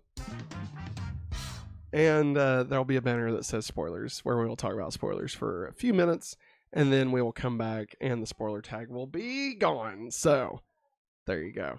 Ghostbusters Frozen Empire, I really don't think we'll be going too long with this. Because it's already running a little bit late, but Ghostbusters Frozen Empire. So I'll tell you a little bit of my history with Ghostbusters as a franchise. So I've seen them. I believe I've seen all of them. I don't really remember the second one. I want to say that I watched it as a kid and then never really watched it again. I have seen the first Ghostbusters multiple times. Me and Maggie actually went and saw it in theaters for one of the retro cinema things. And I mean, it was fun. It's a fun time. And then, we watched 2016. I thought it was fun. Like, I definitely, it's kind of one of those Madam Web situations where, like, it's not the garbage that everybody pretends like it is. Like, it's fun, it's fun. Who cares? Like, it's, it's a reboot of a classic franchise, and they're just trying to do the same jokes again. So, I mean, it's going to work about as good as any other time that's worked, which is not that often.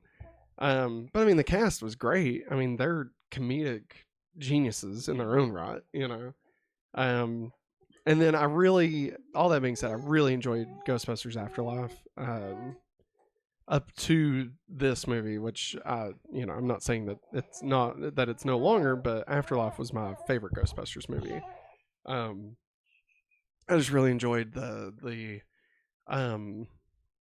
family aspect of it and the heart that it had. I loved, the throwbacks, but also, the sentimental feeling of it, the way that it kind of tied back into the original while also setting up its new characters. And I really dug it. I thought Afterlife was just the perfect way to continue a franchise that has been dead since 1989.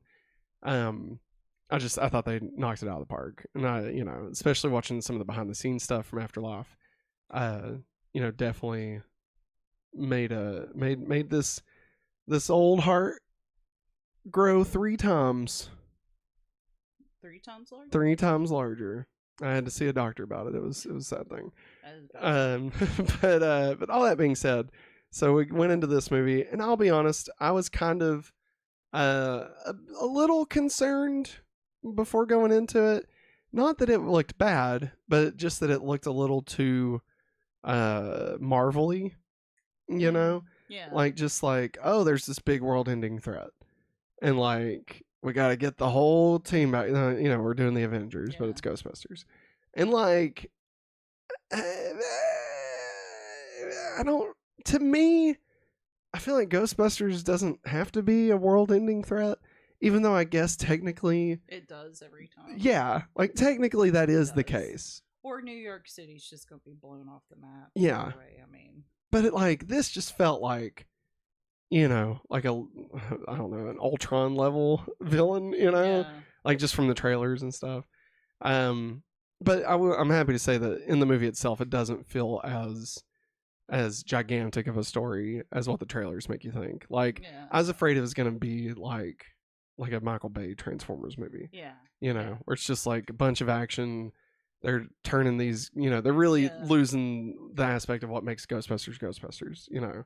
And like, I mean, because Ghostbusters is kind of subtle, you know, like it's funny, but like it's not like in your face with a bunch of special effects. Like special effects were never really like the linchpin of Ghostbusters, you know, not like a Michael Bay Transformers movie. No. You know, it's supposed to be the comedy and the relationships between the guys and, you know, like, and sometimes it can even be scary. Yeah. Oh, yeah. And I feel like Frozen Empire actually did that very well. Yeah.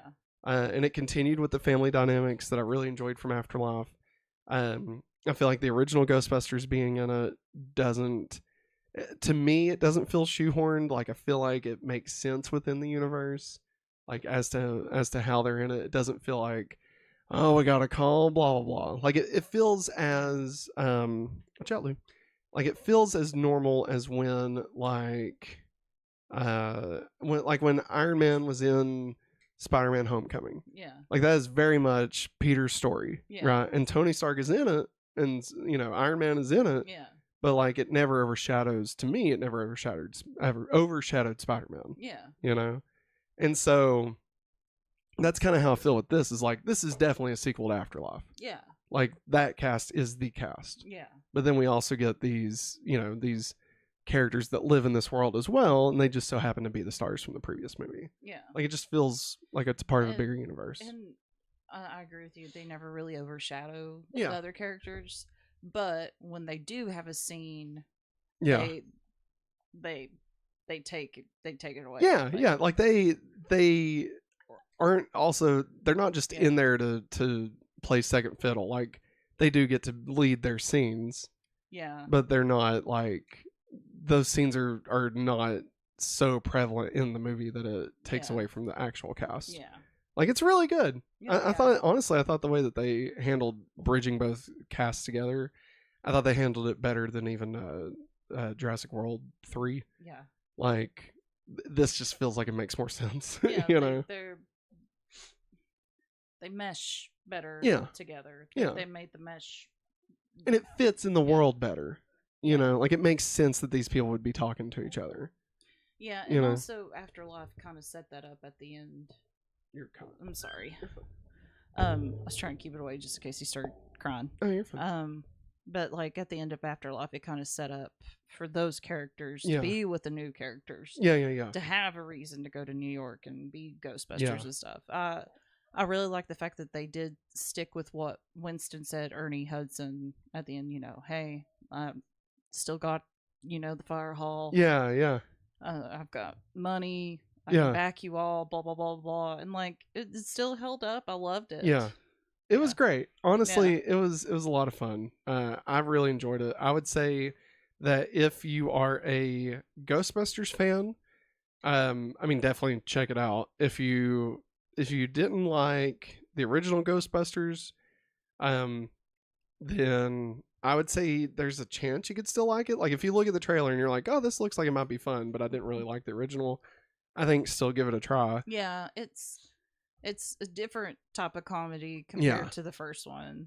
It's definitely more like a Marvel comedy as opposed to like the And original comedy. Travis had us a good point in chat about the comedy of the first two Ghostbuster movies came from how unfunny and mundane the situations were, where I feel the last couple of films go for conventional setup / punchline humor.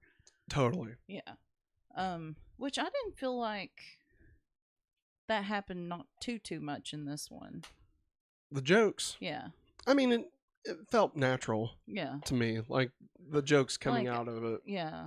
Like, you know, I like. I mean, I'm trying to Kumail Nanjiani's character. Like, I feel like, you know, he just is who he is, and like that's funny. Yeah. As opposed to like set up and pay off. Yeah. You know, but like it's not out of mundaneness though. Yeah. It's not like The Office or something. No. I mean, I don't know. I would say the only reason to not check this out is if you did not like Afterlife. If you watched Afterlife, Ghostbusters Afterlife, and you didn't like it, I would say then probably skip this one. Because I feel like this, like, unless you love the original Ghostbusters and hate Afterlife, then maybe watch this one. Yeah. But if you just watched Afterlife and didn't like it, then I don't think this does enough to really change your mind on that. Yeah. But that's my opinion. Maggie, how did you like it? And like I told a little bit about my history with Ghostbusters. You don't have to like go super deep or anything, but like just so they know where you're coming from on Ghostbusters. Excuse me.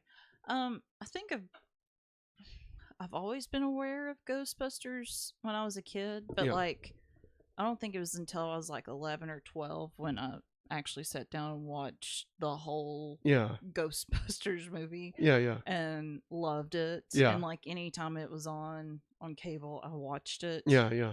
Then Ghostbusters 2. And I remember Ghostbusters 2 more as a kid because I think it was always on. Yeah.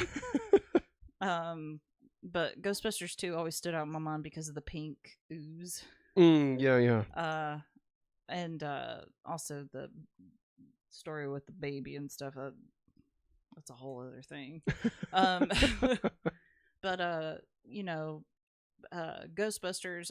Whenever I found out more as I was getting older, like how Dan Aykroyd was really into paranormal stuff, and I was like, man, this is so cool. Which feels like they played into that in this one a little did. bit more. They did. Yeah. And I love that. Yeah. And I bet he like ate it up as well. Absolutely. And just finding out, you know, not only they were good friends, but they had a legit interest in paranormal. I think Dan Aykroyd and Harold Ramis, maybe. I think so. That sounds right. I think. And just to see them again in this, like I mean, Afterlife, it was nice. But, like, we actually get their personalities a little bit more. They're especially like actual characters as opposed to cameos. And Bill Murray with his one little, like, all of them's got their own little like moment, and I loved it. I love Bill Murray's because it cracked me up so much. But I enjoyed it as a Ghostbusters fan from the beginning. Yeah, I really enjoyed it. I think it's right up there. Like, it's got a good story. Like, I was scared going into it. I was like, oh god, it's gonna be, this is all we're gonna hear about is this monster the whole entire time. The Marvelification of it. We're not gonna have anything. It's gonna feel empty or too commercial. Yeah. That's what I was afraid of. But no, actually it had some heart in it. I mean, it technically hit all the stuff that it needs to hit for me to give it a 5. Like, I teared up in this movie. Near the end. I wouldn't necessarily give it a 5. I'm probably more sitting at like a 4. Just because like it was really good. It was really great. But I can't say I necessarily like loved it. You know, like it was really great. And you know, in watching the Ghostbusters franchise, like if I wanted to go back and watch Afterlife and this, like I could see that happening. Like we'll own this at some point.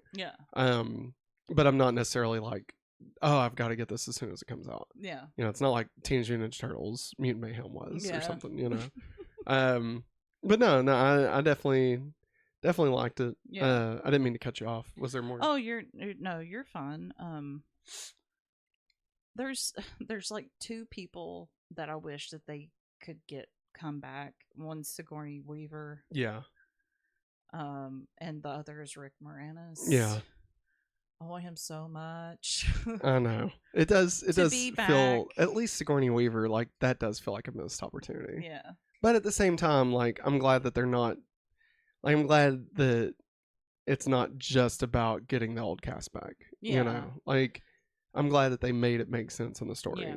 Even though at the end of the day, I mean, that's obviously what they're doing. But Rick Moranis in the second one, that's like one of my favorite moments is when he gets the suit on, all the gear on, and he runs out to the museum to help out the Ghostbusters, even though he can't go inside the museum because of the pink ooze. Like he like, I just love him running around New York City, and Annie Potts telling him before he leaves the fire hall that, you know, you go get him, and I love you, and she kisses him on the cheek and stuff. It's so cute. Oh man, it was good times. But Maggie, did you want to do a little bit of spoiler talk? Yeah, sure, we can. Well, everybody, we're going into spoilers, so if you don't want to hear spoilers, come back and see where we add Ghostbusters Frozen Empire to the ranking. Spoilers. I can't believe the ghosts were dead the whole time. Travis asked a good question for spoilers. Okay. Who was the best new addition in this one? Candy Girl. Candy Girl, you are my world. New addition. Oh. You're funny. Nailed it. Well, so are we counting just like anybody that was from Afterlife? I don't know. Because really, the new character would be The Ghost? well, the Ghost and Camille Nanjiani. Yeah. And Patton Oswalt. And Patton Oswalt. I did enjoy Patton Oswalt for just that short amount of time. I did. It's always nice seeing Patton Oswalt. Let's be honest. No, I mean, if we're talking about like the new cast, I mean, it's hard to not pick Paul Rudd because I mean he's just great. Like it's, I mean, I love. You don't want to be a group person. What's the main character? What's her name? Phoebe. Yeah, I love Phoebe. I think she's awesome. But it's just like if I'm picking like my favorite character from the movie, like it probably would be Paul Rudd because he's just so like optimistic and happy and excited to be there. You know, like I mean he's Paul Rudd. You know, yeah, and also he's trying to figure out the whole stepdad thing too at the same time. And it's so great. And at the end when she calls him dad, that's what made me cry. Yeah, was like shit. It's so good, man. Sorry. I will say I really enjoyed Phoebe's story arc with the ghost lady. Honestly, I don't know. I really for a movie called Ghostbusters, for this to be like the first time they've really explored the idea of like who is a ghost, you know? Like it's kind of odd that we've made it this far and like never really had like someone having a conversational relationship with a ghost. Yeah. You know? Like it's kind of odd that it's taken 5 movies to get here, you know? Yeah, and I'm kind of glad that they're actually entertaining that idea because I mean that's what paranormal like these teams that go out and to haunted houses and stuff, they want to connect with the spirit. And like if we're talking about ghosts, then like they should be kind of human sometimes, you know? Like I get why they're like Slimer and you know, I get that. Yeah. But like I feel like sometimes they should still be human, you know? Yeah. And like totally. I feel like the way they handled her, the ghost lady was really good. Yeah. And I mean especially Phoebe's story with her, Phoebe wanting to be a ghost, like I thought all that played really well. Like I don't know. I thought they did a great job of like exploring the adolescence of Ghostbusters also. Yeah, I like that too. And I liked when she asked Dan Aykroyd, she's like, have you ever wondered what it'd be like to be a ghost? And he's like, yes, I have. How I'd materialize and like all these other words that you could say. And I was like, that's so great. That... You know, oh, sorry. No, you go ahead. Well, I was going to say, like, it kind of, when they were in the shop, not the shop, but like the research lab or whatever, kind of reminded me of Casper. A little bit, yeah, I can see. Like, not in a bad way. No. But like, just, I don't know, just something about like the style, the design and stuff, like just reminded me a lot of Casper. Yeah. But like a lot better than Casper. Yeah, it made me so happy that in the background that they were still playing with the pink ooze. Yeah. Like at one point it showed them like drizzling it into something. And then at another point, they had it in a blaster gun, blasting the walls in it. So that made me really happy to see that as a callback. Yeah, that was awesome. So many things called back to the first one. Like when Bill Murray, wherever I said that one scene, he stole it. It's wherever he's interviewing. Oh, yeah. Which Harold Ramis did that scene actually with Rick Moranis. He's asking him when he's possessed by that dog. Oh, okay. And he's got that. But Bill Murray did the one with the lady, right? Where she had to guess like the designs or like the triangle or whatever. Yeah. Okay. But that's what Bill Murray would do. He would try to find a trigger for something because he's a psychologist. Yeah. But what was the other one? Oh, the music too. They used so much of the old music. Yeah. It made me so happy. I was like, oh my god, that's from that one. And because my brothers had the soundtrack on a cassette tape. That's awesome. So I got a hold of it at some point and I got to listen to it. I was like, oh my god, this is all the music. I gotta say, I kind of appreciate how they handled Ghostbusters as a franchise within the Ghostbusters universe. Yeah. Like, we have that whole montage of the news report where it's like, you know, all the times that they saved New York and stuff.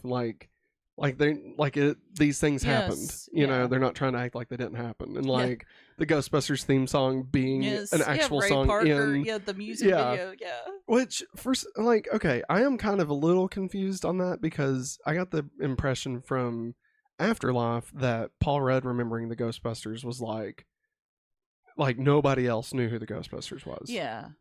And I feel like that can't be true.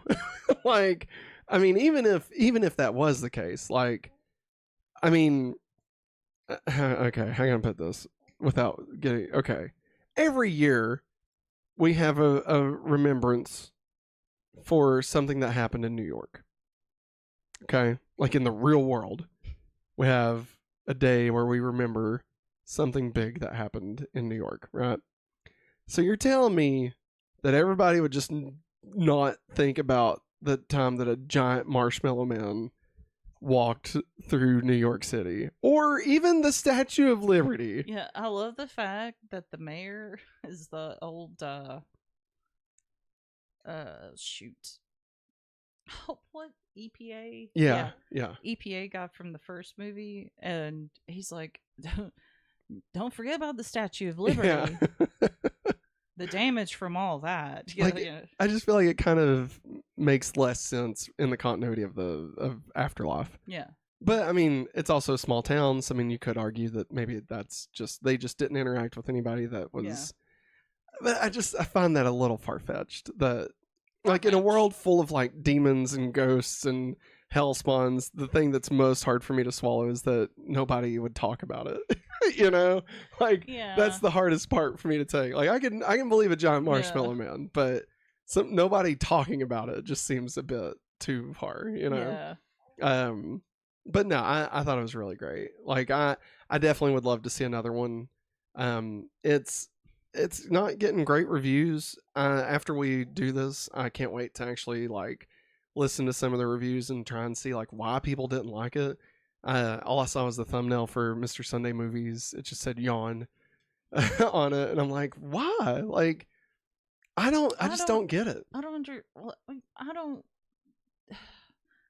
What do people want? You know? Yeah, from a Ghostbusters movie. What more could you possibly think could happen? Because I feel like they tried to go just straight comedy in 2016, and nobody wanted that. No. And then I feel like everybody was kind of on the same page that Afterlife was good. Yeah. But they just wanted more Ghostbuster stuff.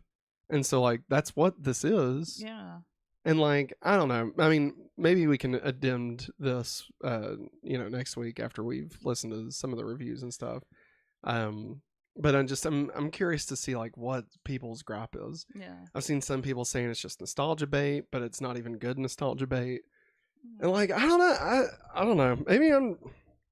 Maybe I just have shitty opinions on movies. Yeah. Or, like, I don't know. I feel like I just try and find what's good, and like if it's not good, like I'll say it's not good. But Travis said about how you talk about the Marshmallow Man. He said it's kind of like in Halloween 2018 when no one talks about Michael Myers, then Halloween Kills. Everyone talks about Michael Myers like he's Michael Jackson. It's true. That's very true.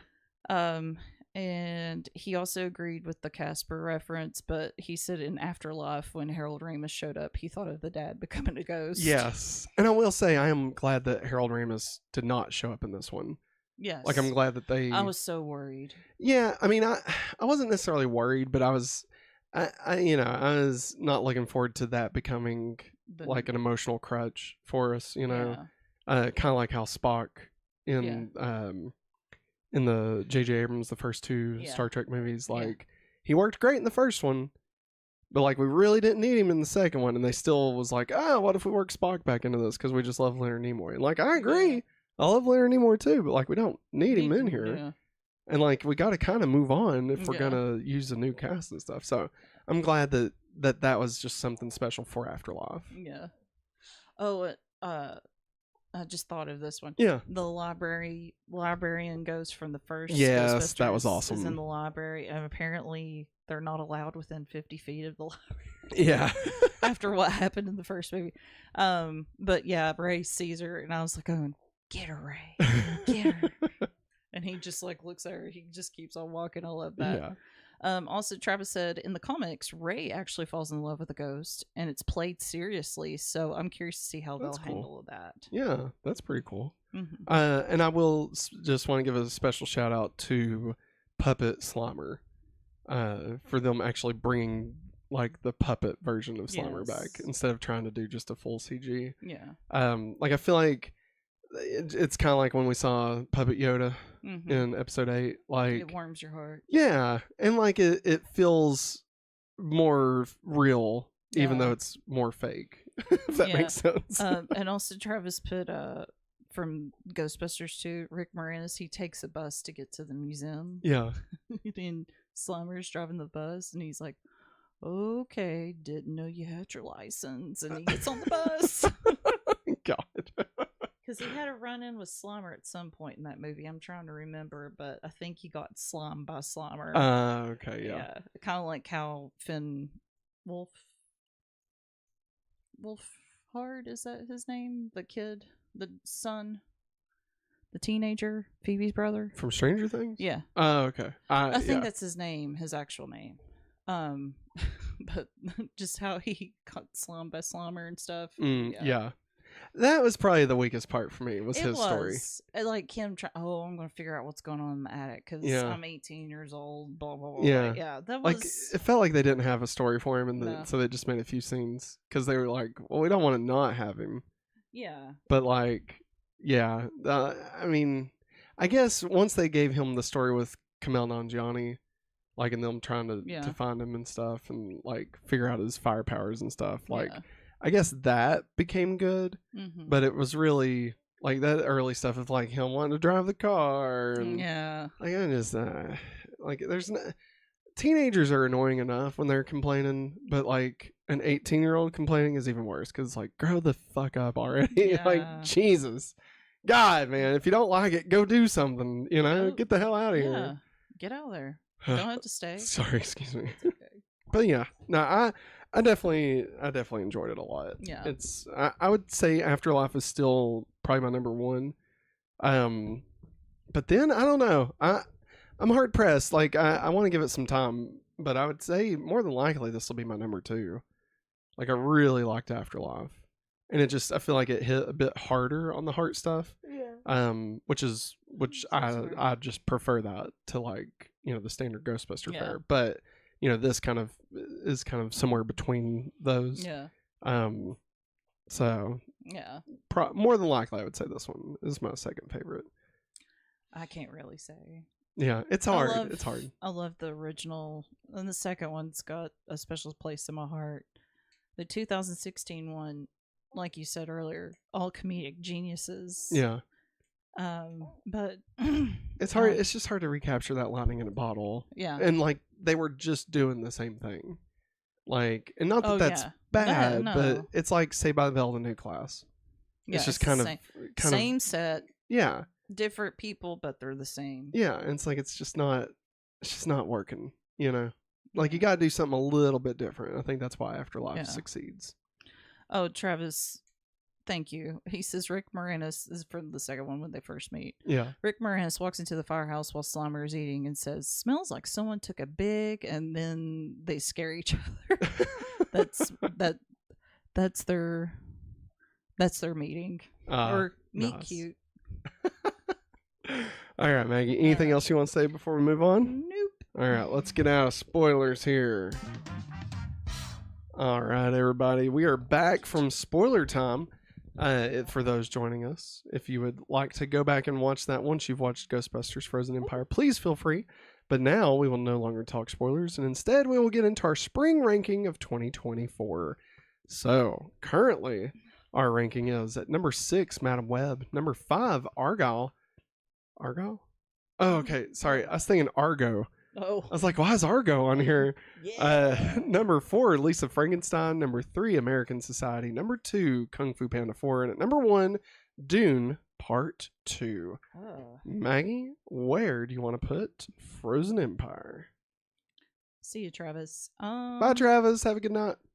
I don't know. I feel like this is pretty easy, but that's just me. I feel it's hard for me. Okay. Where are you No worries. No, you tell me. I mean, I can tell you. I just don't want to make you biased. Well, no, I'm having a hard time because, thank you, Travis. You didn't have to do a super chat, my man. Oh, thanks, so Travis. much. Appreciate you, man. Thank you. You're awesome. Travis is awesome, Love everybody. you bunches. He is the awesomest. Like I'm feeling like 3 or 4. I'm not sure. Because, I really enjoyed Dune. I love Kung Fu Panda. Specifically, Kung Fu Panda 4. Yeah. Just to be clear. But then we really enjoyed the American Society. I don't know. I'm having a hard time. Okay. I'm thinking number 2. Really? Yeah. I feel like that's pretty easy. American Society is great. But I feel like it the thing I like about it is that it succeeds at doing both stories. Yes. But I feel like because it's trying to do both stories, that it just inherently can't go all the way on both of them. Yeah. And neither of them are sacrificed for it, but neither of them get pushed to 10. You know what I mean? Yeah. And then Kung Fu Panda 4 was very much enjoyable, but that's an easy. Yeah. That's an easy. That's an easy choice for me. Is I feel like this movie beats Kung Fu Panda 4 pretty easily. I think what I'm having a hard time with is because we went and watched Kung Fu Panda with Viv. Oh well, yeah. I think that's what it is because I'm tying that to it instead of that movie itself. Yeah, and introducing her to Kung Fu Panda. Yeah. And the few weeks we had leading up to it. Yeah. Yeah, no, I completely get that for sure. So if I separate that aspect from it, then yeah, definitely. Yeah. Ghostbusters Frozen Empire would be number 2. All right. Well, there you have it. Number 2. That's what I was doing the whole time. So at number 1, Dune Part 2. At number 2, Ghostbusters Frozen Empire. Number 3, Kung Fu Panda 4. Number 4, American Society. Number 5, Lisa Frankenstein. Number 6, Argyle. Number 7, Madam Web. Yeah, okay. Yeah, never mind. I thought I did that off, but yeah, there we go. Let's see here. I need to burp again. Yeah. Good stuff. Next week we're gonna do Godzilla X Kong. I'm curious to see where that one lands. Me personally, I wasn't the biggest fan of Godzilla versus Kong. I'm hoping we're going to rewatch it this week, so I'm hoping that I actually like it more this time. Mm-hmm. I feel like I know a little bit more. Friday night. We can just watch it right before. Mm-hmm. Yeah, that's fine. I feel like I get it more because of Monarch. There's a few things that I will understand a bit better. Yeah. And then also the fact that we now know that the bad guys Ken Watanabe's son. Yeah. I'm sure. That's what I'm going to be looking for. I'm like, does it say anywhere that this is his son? Anywhere. Yeah, because it could have just been I didn't know that was his name. Yeah. But I feel like they could have went a little bit harder on making sure we knew. Pictures. Yeah, show a picture. Flashbacks. Why'd my dad have to die to save Godzilla? Something. Something. To him being told, your dad. Let them fight. Your dad went to save Godzilla. Yeah. But he died while doing it. Yeah, something. And maybe they did, and I just blanked it out because I was too pissed off at how Mechagodzilla looked because he looked stupid. I don't remember. I feel like I would have remembered that. But no. Because when you told me that, it came as a shock to me too. So I'm definitely going to be watching for it whenever we watch it again. So hopefully, if that one hits better, then I feel like this one will hit better. My prediction, and I mean, I'm totally open to being different from this. I'd rather whatever it ends up being is what I want it to be. I don't want to be right. I just want it to be where it deserves to be. But I could see it being the new number 3. Like, I could see it being above Kung Fu Panda Yeah. and below Ghostbusters. I'll be surprised if it hits above Ghostbusters. Yeah. I feel like they'd have to do something pretty Pretty special, like especially monstrous. with like the family stuff. Yeah. How dare you? Like I feel like we'd have to get like a Godzuki. If we had baby monkey, why can't Or we get have baby Godzilla. baby ape? I should say baby ape. Baby Kong. Baby Kong. Baby I mean, orangutan. I don't. Baby King Louie. I don't think that it's gonna succeed at that now, unless they do just some balls to the wall, just fantastic action set pieces. Like I mean, that could push it over the top, but it'd have to be really friggin' special. we're getting buddy cop movie apparently. God, so. I hope they like go out for a beer at the end or something, and like I hope they No, pull like they'll go back to the Skull Island together, and they'll eat an octopus together. Well, what I want them to do, Maggie, is to go to Vegas and pull a Honey, I Blew Up the Kid. And they talked about that they today. grab like one of the signs of big beer, you know, Yeah. and they drink it, just like how the kid played with the guitar. Yeah. Adam, No, wasn't Adam, because Adam's the older brother. Bobby Moynihan. There you go. There it is. Giant Hey, Bobby Moore. you know what else there is? The credits. Hey everybody, thank you for watching. Thanks for joining us this week here at the Hopefully Awesome Show. Remember, if you'd like to support the channel, you can head over to patreon.com/hopefullyawesome or join us right here on youtube.com/hopefullyawesome, where you can get access to exclusive content, get your name in every episode, get a verbal shout out for being our producer of the month, just like Strange Marvel Theories. We greatly appreciate you. Remember, we'll be back again tomorrow night with Going Back to Smallville, the final episode of season 4, where we'll be discussing Superman 4, The Quest for Peace. And it was as bad as we thought it would be.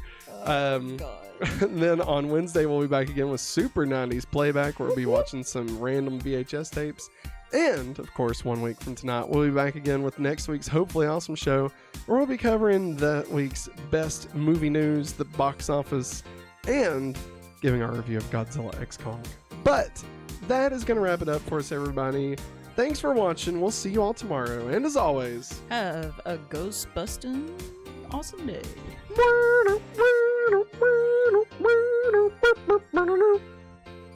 Bustin' makes me feel good.